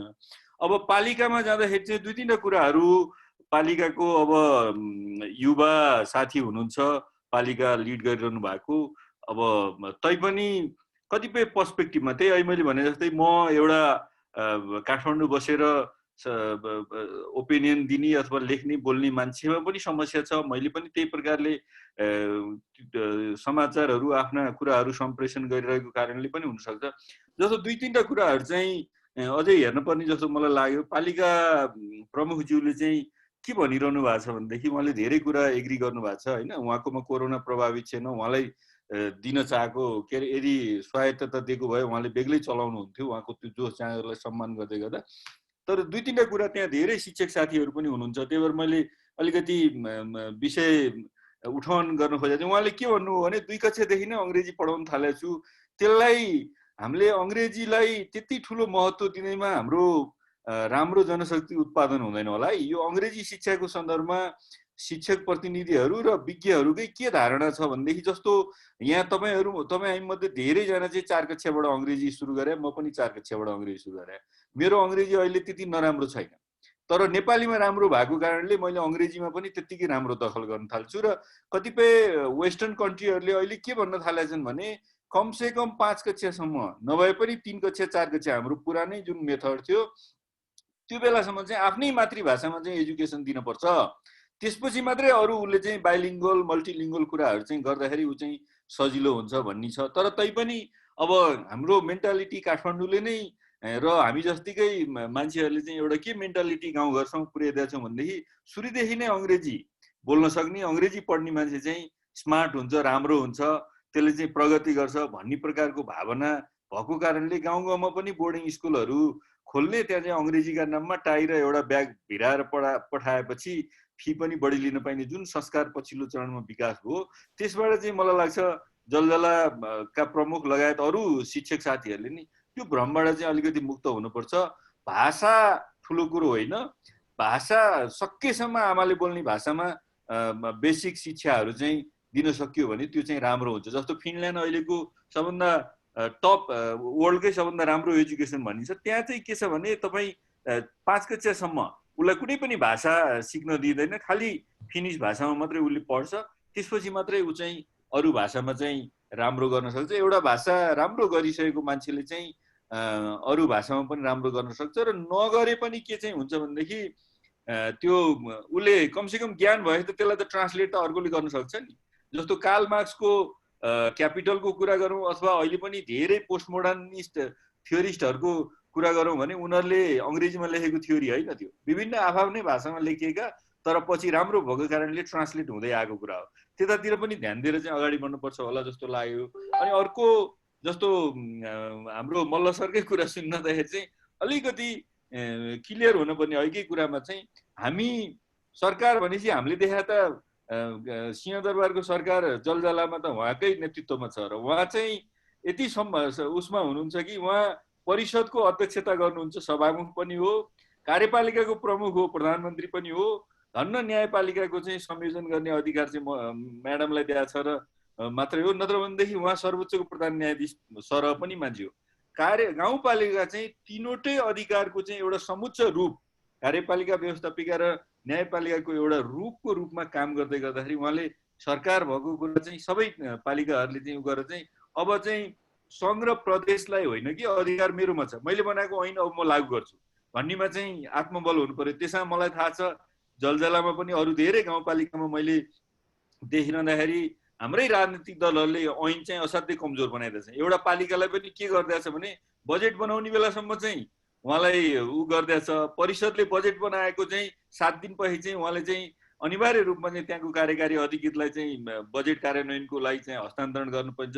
यावत लिमिटेसनहरू छन्, कर्मचारी तन्त्रले खेल्न खोजेको छ। यी सबै कुरालाई चिर्ने भने चाहिँ राजनीतिक नेतृत्व हो र पालिका अध्यक्षज्यूबाट चाहिँ त्यो अपेक्षा छ र उहाँले चाहिँ यस्तै भर्चुअल मिटिङहरू मार्फत कतिपय कुरा फेरि अब कसको के अधिकार भन्ने सन्दर्भमा पनि उहाँकै आफ्नै समकक्षीहरू, उहाँकै सदस्यहरू, उहाँकै वडा अध्यक्षहरूलाई पनि धेरै थाहा नभए पनि हुनसक्छ। त्यही भएर यस्ता भर्चुअलहरूमा अहिले उहाँले भने जस्तै बोलाउने, छलफलमा सहभागी गराउने गर्दै गर्दाखेरि चाहिँ उहाँ पनि आफै पनि इम्पावर्ड हुनुहुन्छ र यसले चाहिँ एउटा रोल मोडलको रूपमा चाहिँ कुनै एउटा जलजला अथवा अरू पालिकाहरू पनि अगाडि बढेर गयो भने चाहिँ हाम्रो शर्मा सर र हामी जस्तो बाहिरबाट कमेन्ट गर्नेहरूले पनि के चाहिँ गर्न सक्छौँ भनेदेखि कतिपय शब्दावली नै अहिले मैले भनिहालेँ, अहिले हामीले सबभन्दा एभोइड गर्नुपर्ने केन्द्र भन्ने छैन है। शिक्षक सरहरू, अरू म्याडमहरू सबैलाई चाहिँ मैले भने केन्द्र भन्ने शब्दै छैन। केन्द्रको परिकल्पनै नगरेर एउटा होरिजेन्टल, भर्टिकल होइन, होरिजेन्टल सरकारको व्यवस्थापन गरिराखेको सन्दर्भमा तपाईँ पनि एउटा एक्जिक्युटिभ प्रमुख हो, अरू पालिकाका प्रमुखहरू पनि एक्जिक्युटिभ प्रमुख हो। उहाँहरूले चाहिँ त्यो कुरा बुझेर अगाडि बढ्नु हो भने धेरै कुराहरू गर्न सक्नुहुन्छ होला। अब पार्टिकुलर प्रश्न नभए हुँदा फेरि मैले अघिकै कुरालाई चाहिँ जोड दिएर भने टाइम पनि सकिया होला, फेरि दिनुभयो भने अथवा कुनै प्रश्न आयो भने म एड्रेस गर्नु होला। धन्यवाद सबैलाई, नमस्कार। हस्, डाक्टर साहबलाई धेरै धेरै धन्यवाद। डाक्टर साहब म क्षमा चाहन्छु, उद्धव प्याकुरेल हुनुपर्नेमा उद्धवराज प्याकुरेल भएछ र डाक्टर साहबले चाहिँ राख्नुभएको अर्को एउटा महिला समावेशी भइदिएको भए अझ राम्रो हुने थियो भन्नुभएको छ। यसमा हामी पनि लागिरहेका छौँ र यसभन्दा अगाडिका विगतका हाम्रा कार्यक्रमहरूमा हामीले जुटाएका पनि थियौँ र आगामी दिनहरूमा पनि हामी जुटाउने प्रयासरत रहन्छौँ। र म अब भने यसपछि म डाक्टर महाश्रम शर्माज्यूलाई समय उपलब्ध गराएको जानकारी गराउँछु। यसभन्दा अगाडि डाक्टर साहबलाई पनि केही प्रश्नहरू च्याट बक्समा आएका छन्, डाक्टर साहबसँग पनि जोडिएका। स्थानीय सरकार र स्थानीय प्रशासन बिचको समन्वय अभावको कारण सिकाइ सहजीकरण अन्यलमा परेको छ। त्यस्तै गरेर अर्को एउटा जिज्ञासा छ, शिक्षामा देखिएको केन्द्रीकृत मानसिकतालाई कसरी हटाउने होला भन्ने खालको पनि जिज्ञासा आएको छ र केही जिज्ञासाहरू स्थानीय तहसँग जोडिएका छन्। त्यसलाई म आदरणीय अध्यक्षज्यूसँग राख्नेछु र यसैसँग सम्बन्धित रहेर आफ्ना कुरा राख्नका लागि डाक्टर महाश्रम शर्माज्यूलाई 3 मिनटको समयमा सकिदिनुहुनेछ भन्ने एकदम आशा राख्छु। हस्, थ्याङ्क यू, धन्यवाद यज्ञ सर। वास्तवमा जुन कुराहरू आयो डाक्टर साहबलाई एकदम धन्यवाद। म पनि केन्द्र होइन कि यो 3टा सरकारको आफ्नो आफ्नो अस्तित्व हो र त्यसैले त्यही लाइनकै व्यक्ति हो र त्यही हिसाबले स्थानीय सरकार भनेको त्यो जसरी अघि होइन सङ्घीय सरकारमा जुन किसिमको छ स्थानीय सरकार हो। अब मैले चाहिँ कतै केही भएको छ भने त्यो कुराहरू, सरको कुराहरू मैले स्वीकारेँ। दोस्रो कुरो के छ भने कुनै पनि परिवर्तन राजनैतिक नेतृत्वबाट नभइकन सम्भव छैन। जहाँ जुनसुकै पनि विश्वमा चाहिँ राजनीतिक नेतृत्वबाटै परिवर्तन सम्भव छ। ब्युरोक्रेसी भनेको एकदम सजिलो काम मात्रै गर्दै जाने हो, त्यसैले ब्युरोक्रेसीले परिवर्तन गर्दैन। यहाँले मलाई म ब्युरोक्रेसीबाटै बसेर आएको, म के रहेछ भने घरभित्र बसेर हेर्ने कुरा र बाहिरबाट आएर हेर्दा धेरै कुरा फरक देखिँदो रहेछ। मैले अहिले बाहिरबाट आएर त्यहाँ भित्र के भइरहेको थियो भनेर हेरिरहेकै छु र यहाँहरूसँग एउटा नयाँ हिसाबले नै अगाडि जानुपर्छ भन्ने मान्यता म राख्छु। एकदम धन्यवाद। दोस्रो कुरो मैले अहिले के छ भन्दाखेरि स्थानीय प्रशासन र स्थानीय निकायको बिचको सम्बन्धको कुराहरू अहिले चाहिँ सङ्घीय मन्त्रालयहरू हरेक हिसाबबाट कुनै पनि अधिकारहरू सेन्ट्रलबाट नै धेरै विषयहरू तलतिर निर्देशन दिने हिजो जुन किसिमको थियो त्यही लाइनमा अहिलेसम्म त्यो धङधङ्गी चाहिँ सङ्घीय सरकारको मन्त्रालयहरूबाट त्यो धङधङ्गी चाहिँ मेटिएको छैन अहिलेसम्म। र तैपनि अब अहिलेको सन्दर्भमा कुरा गर्दाखेरि हिजोको परिस्थितिमा जुन हिसाबले यो भइरहेको थियो अहिले अन्तिममा चाहिँ स्थानीय सरकारले नगरी हुँदो रहेछ भन्ने खालको कुराहरू शिक्षा मन्त्रालयले पनि त्यो रियलाइजेसन गर्यो र अहिले चाहिँ के छ भने यो विद्यालय सिकाइ सहजीकरण निर्देशिका 2077 भनेर जुन किसिमको पछाडि पठाएको छ त्यो विद्यालय सहजीकरण सिकाइ सहजीकरण निर्देशिकामा चाहिँ धेरै अधिकार स्थानीय सरकारले प्रयोग गर्ने र अब चाहिँ स्थानीय सरकारको स्थानीय परिवेशलाई हेरेर स्थानीय सरकारले त्यहाँको पठन पाठनका कुराहरू कुन विद्यालयहरूमा कसरी चाहिँ पठन पाठन गर्न सकिन्छ कि सकिँदैन, विभिन्न हिसाबबाट फेस टु फेस गर्न सकिन्छ कि सकिँदैन, त्यो छैन भनेदेखि रेडियोको प्रयोग अथवा टेलिभिजनको प्रयोग अथवा अरू छापाइका सामग्री दिएर गर्नुपर्ने कुराहरू कसरी गर्न सकिन्छ भन्ने खालको कुराहरू स्थानीय परिवेशको आधारमा विशेष गरी स्थानीय तहको चाहिँ स्वास्थ्यको सेक्टरलाई सँग पनि समन्वय गरेर काम गर्ने भन्ने हिसाबबाट त्यो निर्देशिकामा धेरै कुराहरू अलिकति क्लियर भएर आएका छन्। त्यसो भएर पनि यहाँहरूले यहाँ चाहिँ अहिले यहाँ जलजला गाउँपालिकाको अध्यक्षज्यू हुनुहुन्छ, यहाँ विभिन्न विद्यालयका प्रधानाध्यापकज्यूहरू हुनुहुन्छ, शिक्षक साथीहरू हुनुहुन्छ। अहिले चाहिँ नेपालको कन्टेक्स्टमा धेरै जसो यो क्यापेसिटी बिल्डिङको कुराहरू शिक्षकहरू नै विद्यालय सञ्चालन गर्नको लागि चाहिँ स्थानीय सरकार भनेको एउटा व्यवस्थापकीय पक्षमा चाहिँ हरेक व्यवस्थापन गरिदिने स्थानीय सरकारले हो। विद्यालयको विद्यार्थीहरूको पठन पाठनका कुराहरूलाई अगाडि बढाउने र ओभरअल विद्यालय सञ्चालन गर्ने जिम्मेवारी त विद्यालयकै हो र प्रधानाध्यापक शिक्षककै नै हो। त्यसबाट यहाँ यो सन्दर्भमा अरूलाई जतिसुकै जे कुराहरू भने तापनि आखिर चाहिँ लड्नुपर्ने ठाउँमा जानुपर्ने र बालबालिकाप्रति उत्तरदायी हुनुपर्ने चाहिँ शिक्षक र प्रधान अध्यापक नै भएको कारणले सबैभन्दा महत्त्वपूर्ण जिम्मेवारी एकदम प्रधान अध्यापक र शिक्षकहरूकै छ। र अहिले चाहिँ क्यापेसिटी बिल्डिङको सन्दर्भमा पनि शिक्षक साथीहरूले विभिन्न ठाउँहरूमा आफ्नो आफ्नो हिसाबले आफ्ना शिक्षक साथीहरूलाई ट्रेनिङ दिने कुराहरू गर्नुभएको छ। त्यसैले मैले के अनुरोध गर्न चाहन्छु भने अब जलजला गाउँपालिकाकै अध्यक्ष भएको कारणले यहाँले चाहिँ एउटा नमुना गाउँपालिका सञ्चालन गर्नुभएको छ। केन्द्रले पनि त्यो गाउँपालिकालाई मतलब सङ्घीय सरकारले पनि त्यो गाउँपालिकालाई चाहिँ कतिपय कुराहरू चाहिँ दिनको लागि के अरे बजेट चाहिँ छुट्याएको छ भनेदेखि अब चाहिँ के हो त भन्दाखेरि विद्यालयहरूलाई कसरी सञ्चालन गर्न सकिन्छ सकिँदैन अथवा वैकल्पिक उपायहरूबाट चाहिँ सिकाइ गर्नको लागि के गर्न सकिन्छ भन्ने खालको कुरो यहाँबाट सुरु गरौँ। के हामीले केन्द्रबाट गर्न सकिने सहयोग जस्तै एनसी नेपाल यहाँ चाहिँ एकदमै सशक्त रूपले चाहिँ अगाडि बढिरहेको छ, विभिन्न ठाउँहरूमा एउटा चाहिँ फेसिलिटेसन गरिरहेको छ। केन्द्र भनेर चाहिँ होइन कि सङ्घीय सरकार होइन, हामी चाहिँ आखिर काठमाडौँलाई हामीले केन्द्र मानेका छौँ। काठमाडौँबाट गर्न सक्ने सहयोग चाहिँ जो चाहिँ हामी उद्धव सर पनि यही काठमाडौँ हुनुहुन्छ, म पनि काठमाडौँ अथवा यहाँहरूले काठमाडौँसँग जोडिनु भएको छ। त्यसैले चाहिँ सङ्घीय सरकारले जुन किसिमको निर्देशन दिए पनि त्यो निर्देशन भन्दा पनि आफ्नै किसिमको कुराहरू गर्ने हो। त्यसैले यहाँहरूले स्थानीय तहबाट निर्णय गर्नुहोस् र हामीले गर्न सक्ने फेसिलिटेसन गर्न सक्ने कुराहरू हामी पनि गर्छौँ। यहाँहरूले व्यक्तिगत रूपबाट म पनि यहाँहरूसँग चाहिँ के गर्न पर्छ, यहाँहरूले चाहिँ के किसिमको कुराहरू गराउनुहुन्छ त्यो किसिमको गर्न म तयार छु। त्यसैले एनसी नेपालको सल्लाहकार भएको नाताले पनि एनसीका साथीहरूले यो आयोजना गरेको कार्यक्रम मार्फत चाहिँ म त्यो अनुरोध गर्न चाहन्छु कि यो हिसाबबाट कम्तीमा चाहिँ कसरी चाहिँ गर्न सकिन्छ सुरुवात गरौँ न। अनि त्यसपछि त्यो एउटा मोडेल हुन्छ र त्यसबाहेक अरू गाउँपालिका र नगरपालिकालाई पनि त्यसको चाहिँ सन्देश पुर्याउन सकिन्छ। त्यसैले आजको यो कार्यक्रममा जुन हिसाबका कुराहरू उठेका छन् यो यहाँले उठाएको कुराहरू अहिले चाहिँ एउटा कुराहरू के आयो भने अन्तिममा प्रशासन र स्थानीय सरकारको बिचको कुराहरू मिलेन भन्नुभयो, त्यो खालको स्थानीय तहमै मिलाउनु पर्ने कुराहरू छ। कतिपय सन्दर्भमा केन्द्रीय सरकारले अथवा सङ्घीय सरकारले के अरे सिडिओ साहबलाई चाहिँ के भन्छ भन्दाखेरि एउटा कर्फ्यू लगाई भन्ने खालको कुरो छ, स्थानीय पालिकाको अर्कै कुराहरू चाहिँ छ। त्यसैले सङ्घीय सरकार र पालिका र प्रदेश सरकारको यो त एक अर्काको सहयोग नभइकन चाहिँ अगाडि हरेक काम बढ्न सक्दैन। त्यसैले स्थानीय तहमा त्यो खालको कुराहरूलाई चाहिँ समन्वय गरेर अगाडि बढौँ र अब चाहिँ के हो त भने त्यो पालिकाले नेतृत्व गरोस् र त्यो नेतृत्वमा चाहिँ सङ्घीय सरकारले चाहिँ गर्ने सहयोग, अरूले चाहिँ गर्ने सहयोग आफ्नो ठाउँमा छ र त पालिकाको नेतृत्वलाई हामी सबैले चाहिँ सहयोग गर्ने हामी सबैको कर्तव्य हो। र यहाँ शिक्षक साथीहरू, प्रधान अध्यापकज्यूहरूले स्कुलका परिवेशलाई, आफ्ना विद्यार्थी कहाँ छन्, कसरी चलेका छन् भन्ने खालको कुराहरू यहाँहरूले चाहिँ खोजेर त्यस लाइनबाट चाहिँ कामहरू अगाडि गर्न सक्नुभयो भने त्यो चाहिँ राम्रो हुन्छ। अहिलेको परिवेश त्यही हो। हामीले त कुरो गर्ने मात्रै हो। यहाँ अहिले एकछिन भन्यौँ, गर्ने त हजुरहरूले हो।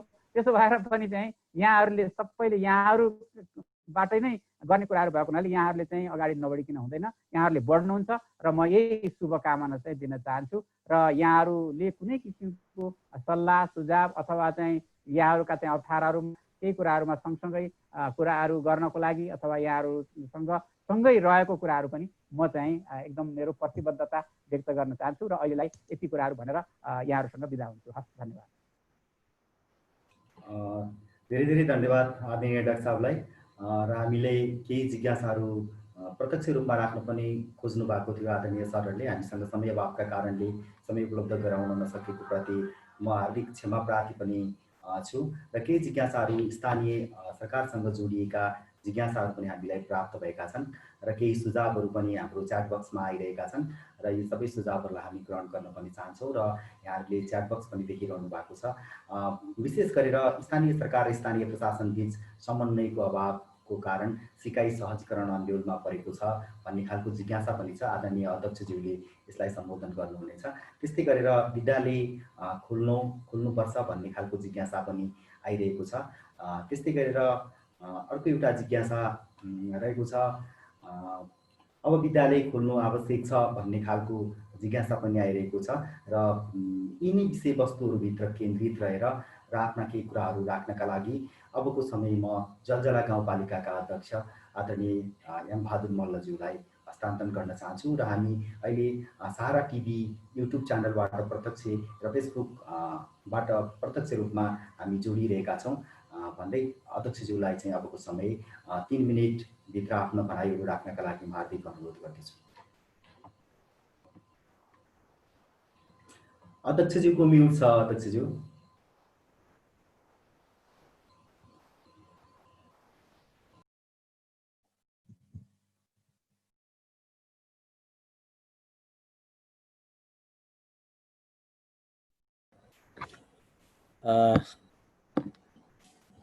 ठिकै सर, धन्यवाद।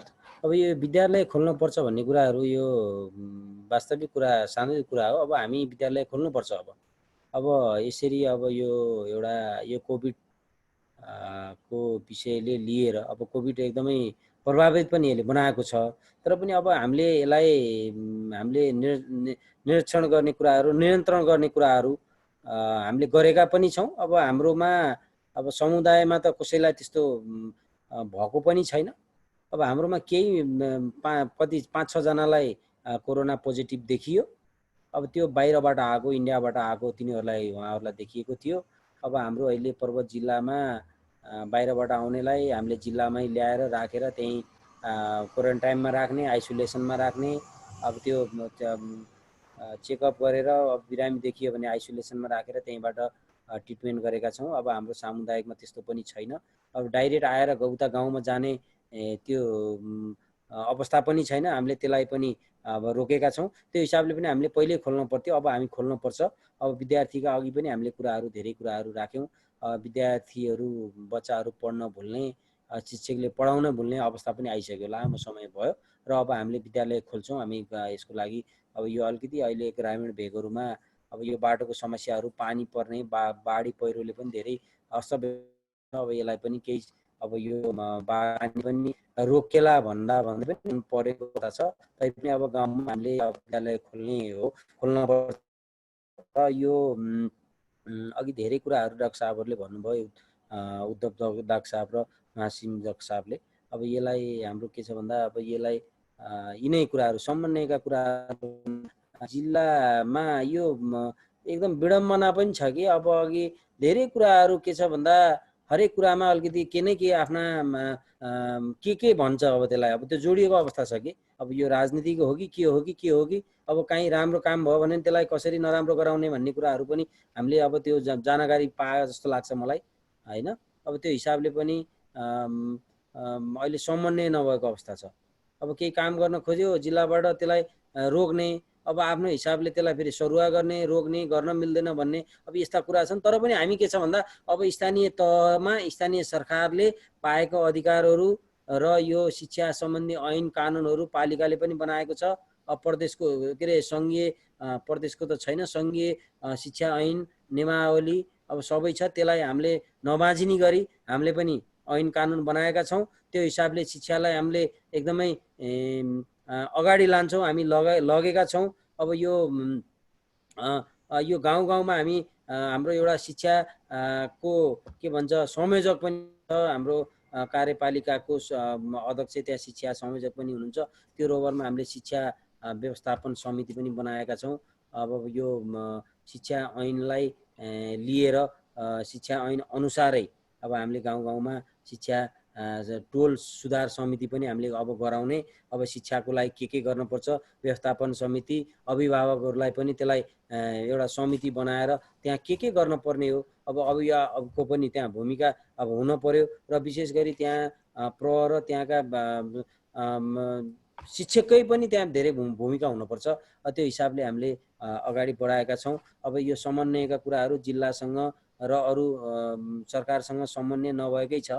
अब यो हाम्रो पालिकामा माथि पनि होइन, अरू पालिकामा पनि हो। यो समस्या धेरै ठाउँमा मुद्दा मामला पनि गरेको हामीले देखियो, सुनियो। अब एउटा कानुन बनेर आउँछ, एउटा अधिकार, एउटा पालिकाले आफ्नो अधिकार अनुसार काम गरेको छ, त्यसलाई पनि फेरि मुद्दा मामला गरेर रोक्ने, फेरि त्यसको बदला अर्को कानुन पनि बनाउने, त्यो पनि देखिएको छ। अब यस्ता काम गर्दाखेरि अलिकति निराशा हुने, काम गर्नको लागि अलि अप्ठ्यारो हुने परिस्थिति पनि छ।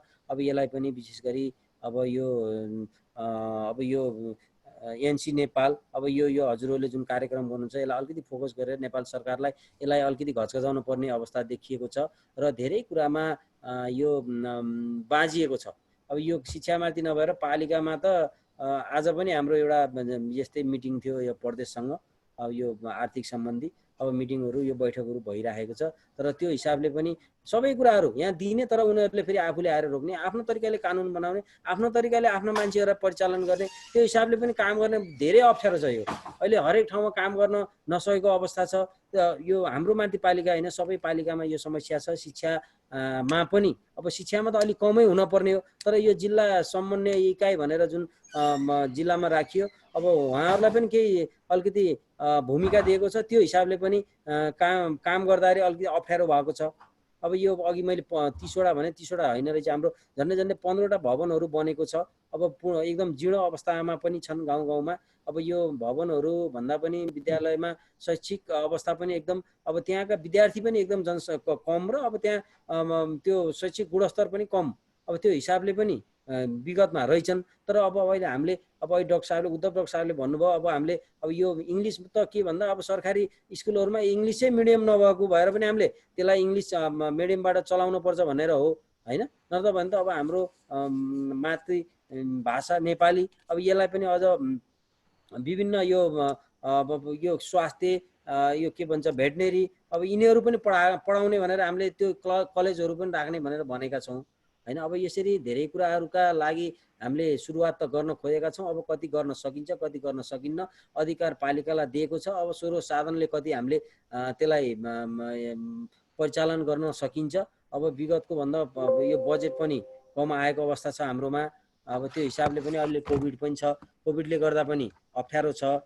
त्यो भएर पनि अब कसरी लाग्न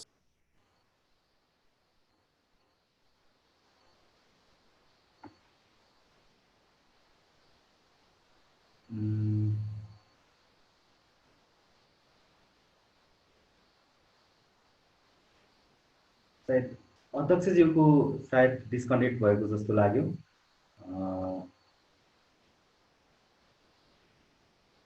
अध्यक्षज्यूको डिस्कनेक्ट भएको जस्तो लागिरहेको छ हामीलाई। सायद बत्ती गयो कि केही प्रब्लम गरेर हुनसक्छ डिस्कनेक्ट भएको। यसै बिचमा धेरै जिज्ञासाहरू, धेरै क्वायरिजहरू स्थानीय सरकारसँग जोडिएर स्थानीय सरकारले गर्न सक्ने, संविधानले प्रदत्त गरेको अधिकारका कुराहरू र स्थानीयका अहिले निर्देशिकाले जारी गरेका कुराहरू र दोलखामा त असोज 5 देखि विद्यालय सञ्चालन हुने कुराहरूदेखि लिएर धेरै कुराहरू यहाँ हामीलाई च्याट बक्समा लेख्नु भएको छ। त्यसै गरी सङ्क्रमणको स्थिति हेरेर विद्यालय सञ्चालन गर्न सकिन्छ भन्ने खालका कुराहरू पनि च्याट बक्समा लेख्नु भएको छ र हामीले समय पाबन्दीका कारणले यहाँहरू सबै जिज्ञासाहरूलाई हाम्रा वक्ताहरू माझ राख्न सकेनौँ समय दिएर। हामीले च्याट बक्स सर मलाई एउटा प्रश्न आछ, म 1 मिनेट क्लियर गरौँ। 1 मिनेट सर, 1 मिनेटमा सरले सक्नुहुन्छ सर। एकजना साथीले सहभागीले के लेख्ने, अङ्ग्रेजी त उतै महत्त्वपूर्ण छ नि भनेर हो होइन। अङ्ग्रेजी महत्त्वपूर्ण छैन भन्ने कुरा होइन, भाषा सबै महत्त्वपूर्ण हुन्, तर कहाँबाट सुरुवात गर्ने भन्ने सन्दर्भ हो। अहिले अङ्ग्रेजीका नाममा जसरी प्रायोरिटी दिएर गइरहेछ, अलि अगाडि कमसेकम नेपालीमा निवेदन लेख्न सक्थे हाम्रा पास गरेका अथवा आइए +2 गरेका मान्छेहरूले। अब बिस्तारै चाहिँ अङ्ग्रेजीको नाममा जाँदै गर्दा चाहिँ न अङ्ग्रेजीमा न नेपालीमा निवेदन लेख्न सक्ने गरी चाहिँ हामी बिए पास गराएर सर्टिफिकेट दिन्छौँ। त्यो अवस्थालाई चाहिँ कमसेकम गर्नको लागि पनि, जस्तो जलजलामा त त्यहाँको भाषामा निवेदन लेख्ने मान्छे चाहियो, मगर भाषामा लेखियो होला, बरु त्यहाँको अर्को भाषामा लेख्ने मान्छे चाहियो होला अङ्ग्रेजी। त्यही भएर स्थानीय सरकार आइरहँदाखेरि स्थानीय त्यहाँभित्रको भाषाहरूमा जति पर्छ अङ्ग्रेजीमा त्यति नजिक्दा पनि हुन्छ, र अर्को चाहिँ अङ्ग्रेजी पछि पनि सिक्न सकिने भाषा हो भन्ने कुरा चाहिँ मेरो जोड थियो। अङ्ग्रेजी भाषालाई एकदम नलाग्ने भने होइन, कुन परिस्थितिमा अङ्ग्रेजी सिक्ने, कुन परिस्थितिमा अरू लोकल भाषा सिक्ने भन्ने मेरो कुरा हो। यति स्पष्ट गर्न चाहे। धन्यवाद। हस्, धन्यवाद डाक्टर साहबलाई। र हाम्रो अध्यक्षज्यूको पालिकामा बत्ती गएको जानकारी पनि प्राप्त भएको छ, अब जोडिने सम्भावना पनि रहेन। र शिक्षाका लागि राष्ट्रिय अभियान जिल्ला समन्वय समिति पर्वत र शिक्षक चौतारीको संयुक्त आयोजनामा आयोजित आजको विपदमा शिक्षा कसको भूमिका के भन्ने विषयमा आज छलफलमा महत्त्वपूर्ण समय प्रदान गर्नुहुने आजका प्रमुख वक्ताज्यूहरू डाक्टर उद्धव प्याकुरेलज्यू, त्यस्तै गरेर डाक्टर महाश्रम शर्माज्यू, त्यस्तै गरेर जलजला गाउँपालिका पर्वतका प्रमुख एमबहादुर मल्लराम कृष्णज्यू लगायत तपाईँ सम्पूर्ण उपस्थित महानुभावहरू विभिन्न क्षेत्रबाट प्रतिनिधित्व गरेर शिक्षक समुदाय, विद्यार्थी समुदाय, अभिभावक समुदाय, नागरिक समाजको तर्फबाट, पत्रकारिताको तर्फबाट, विभिन्न सङ्घ संस्थाबाट आफ्नो उपस्थिति जनाएर हाम्रो कार्यक्रममा सहभागी भइदिनु भएकोमा यहाँहरू सबैप्रति हार्दिक नमन व्यक्त गर्न चाहन्छौँ। र हामीलाई प्रत्यक्ष रूपमा फेसबुक र सहारा पार्टी टिभीले युट्युब च्यानल मार्फत प्रत्यक्ष प्रसारण गरिदिनु भएकोमा उहाँहरूप्रति पनि हार्दिक धन्यवाद नमन व्यक्त गर्दै आजको कार्यक्रममा यहाँहरू सबैले महत्त्वपूर्ण विचारहरू राख्नु भएको छ। यी सबै विचारहरूलाई हाम्रा स्थानीय सरकारहरूले, हाम्रा प्रदेश सरकारहरूले र हाम्रा सङ्घीय सरकारहरूले कार्यान्वयन तहसम्म लैजानु हुनेछ। यसका निमित्त आज हाम्रा सल्लाहकारज्यू पनि यहाँ उपस्थित हुनुहुन्छ। शिक्षाका लागि राष्ट्रिय अभियान नेपालका आदरणीय उपाध्यक्ष राजेन्द्र पहाडी सर पनि हामीसित प्रत्यक्ष हुनुहुन्छ। यी सबै कुराहरू उहाँहरू मार्फत, सेन्टर मार्फत नै नेपाल सरकारसम्म पुग्नेछ भन्ने कुरा यहाँलाई विश्वस्त गराउँदै यहाँहरूको यो महत्त्वपूर्ण समय, महत्त्वपूर्ण सुझाव र महत्त्वपूर्ण भनाइहरूका निमित्त यहाँहरू सबैप्रति हार्दिक नमन गर्दै शिक्षाका लागि राष्ट्रिय अभियान नेपाल पर्वतको संयोजकको हैसियतले र आजको कार्यक्रमको यो सञ्चालकको हैसियतले हामी दुवै संस्था शिक्षाका लागि राष्ट्रिय अभियान नेपाल पर्वत र शिक्षक चौतारी पर्वतको तर्फबाट आजको कार्यक्रम यही समापन भएको यहाँहरू सबैमा जानकारी गराउँदै बिदा चाहन्छु। हस्, नमस्कार, शुभरात्रि।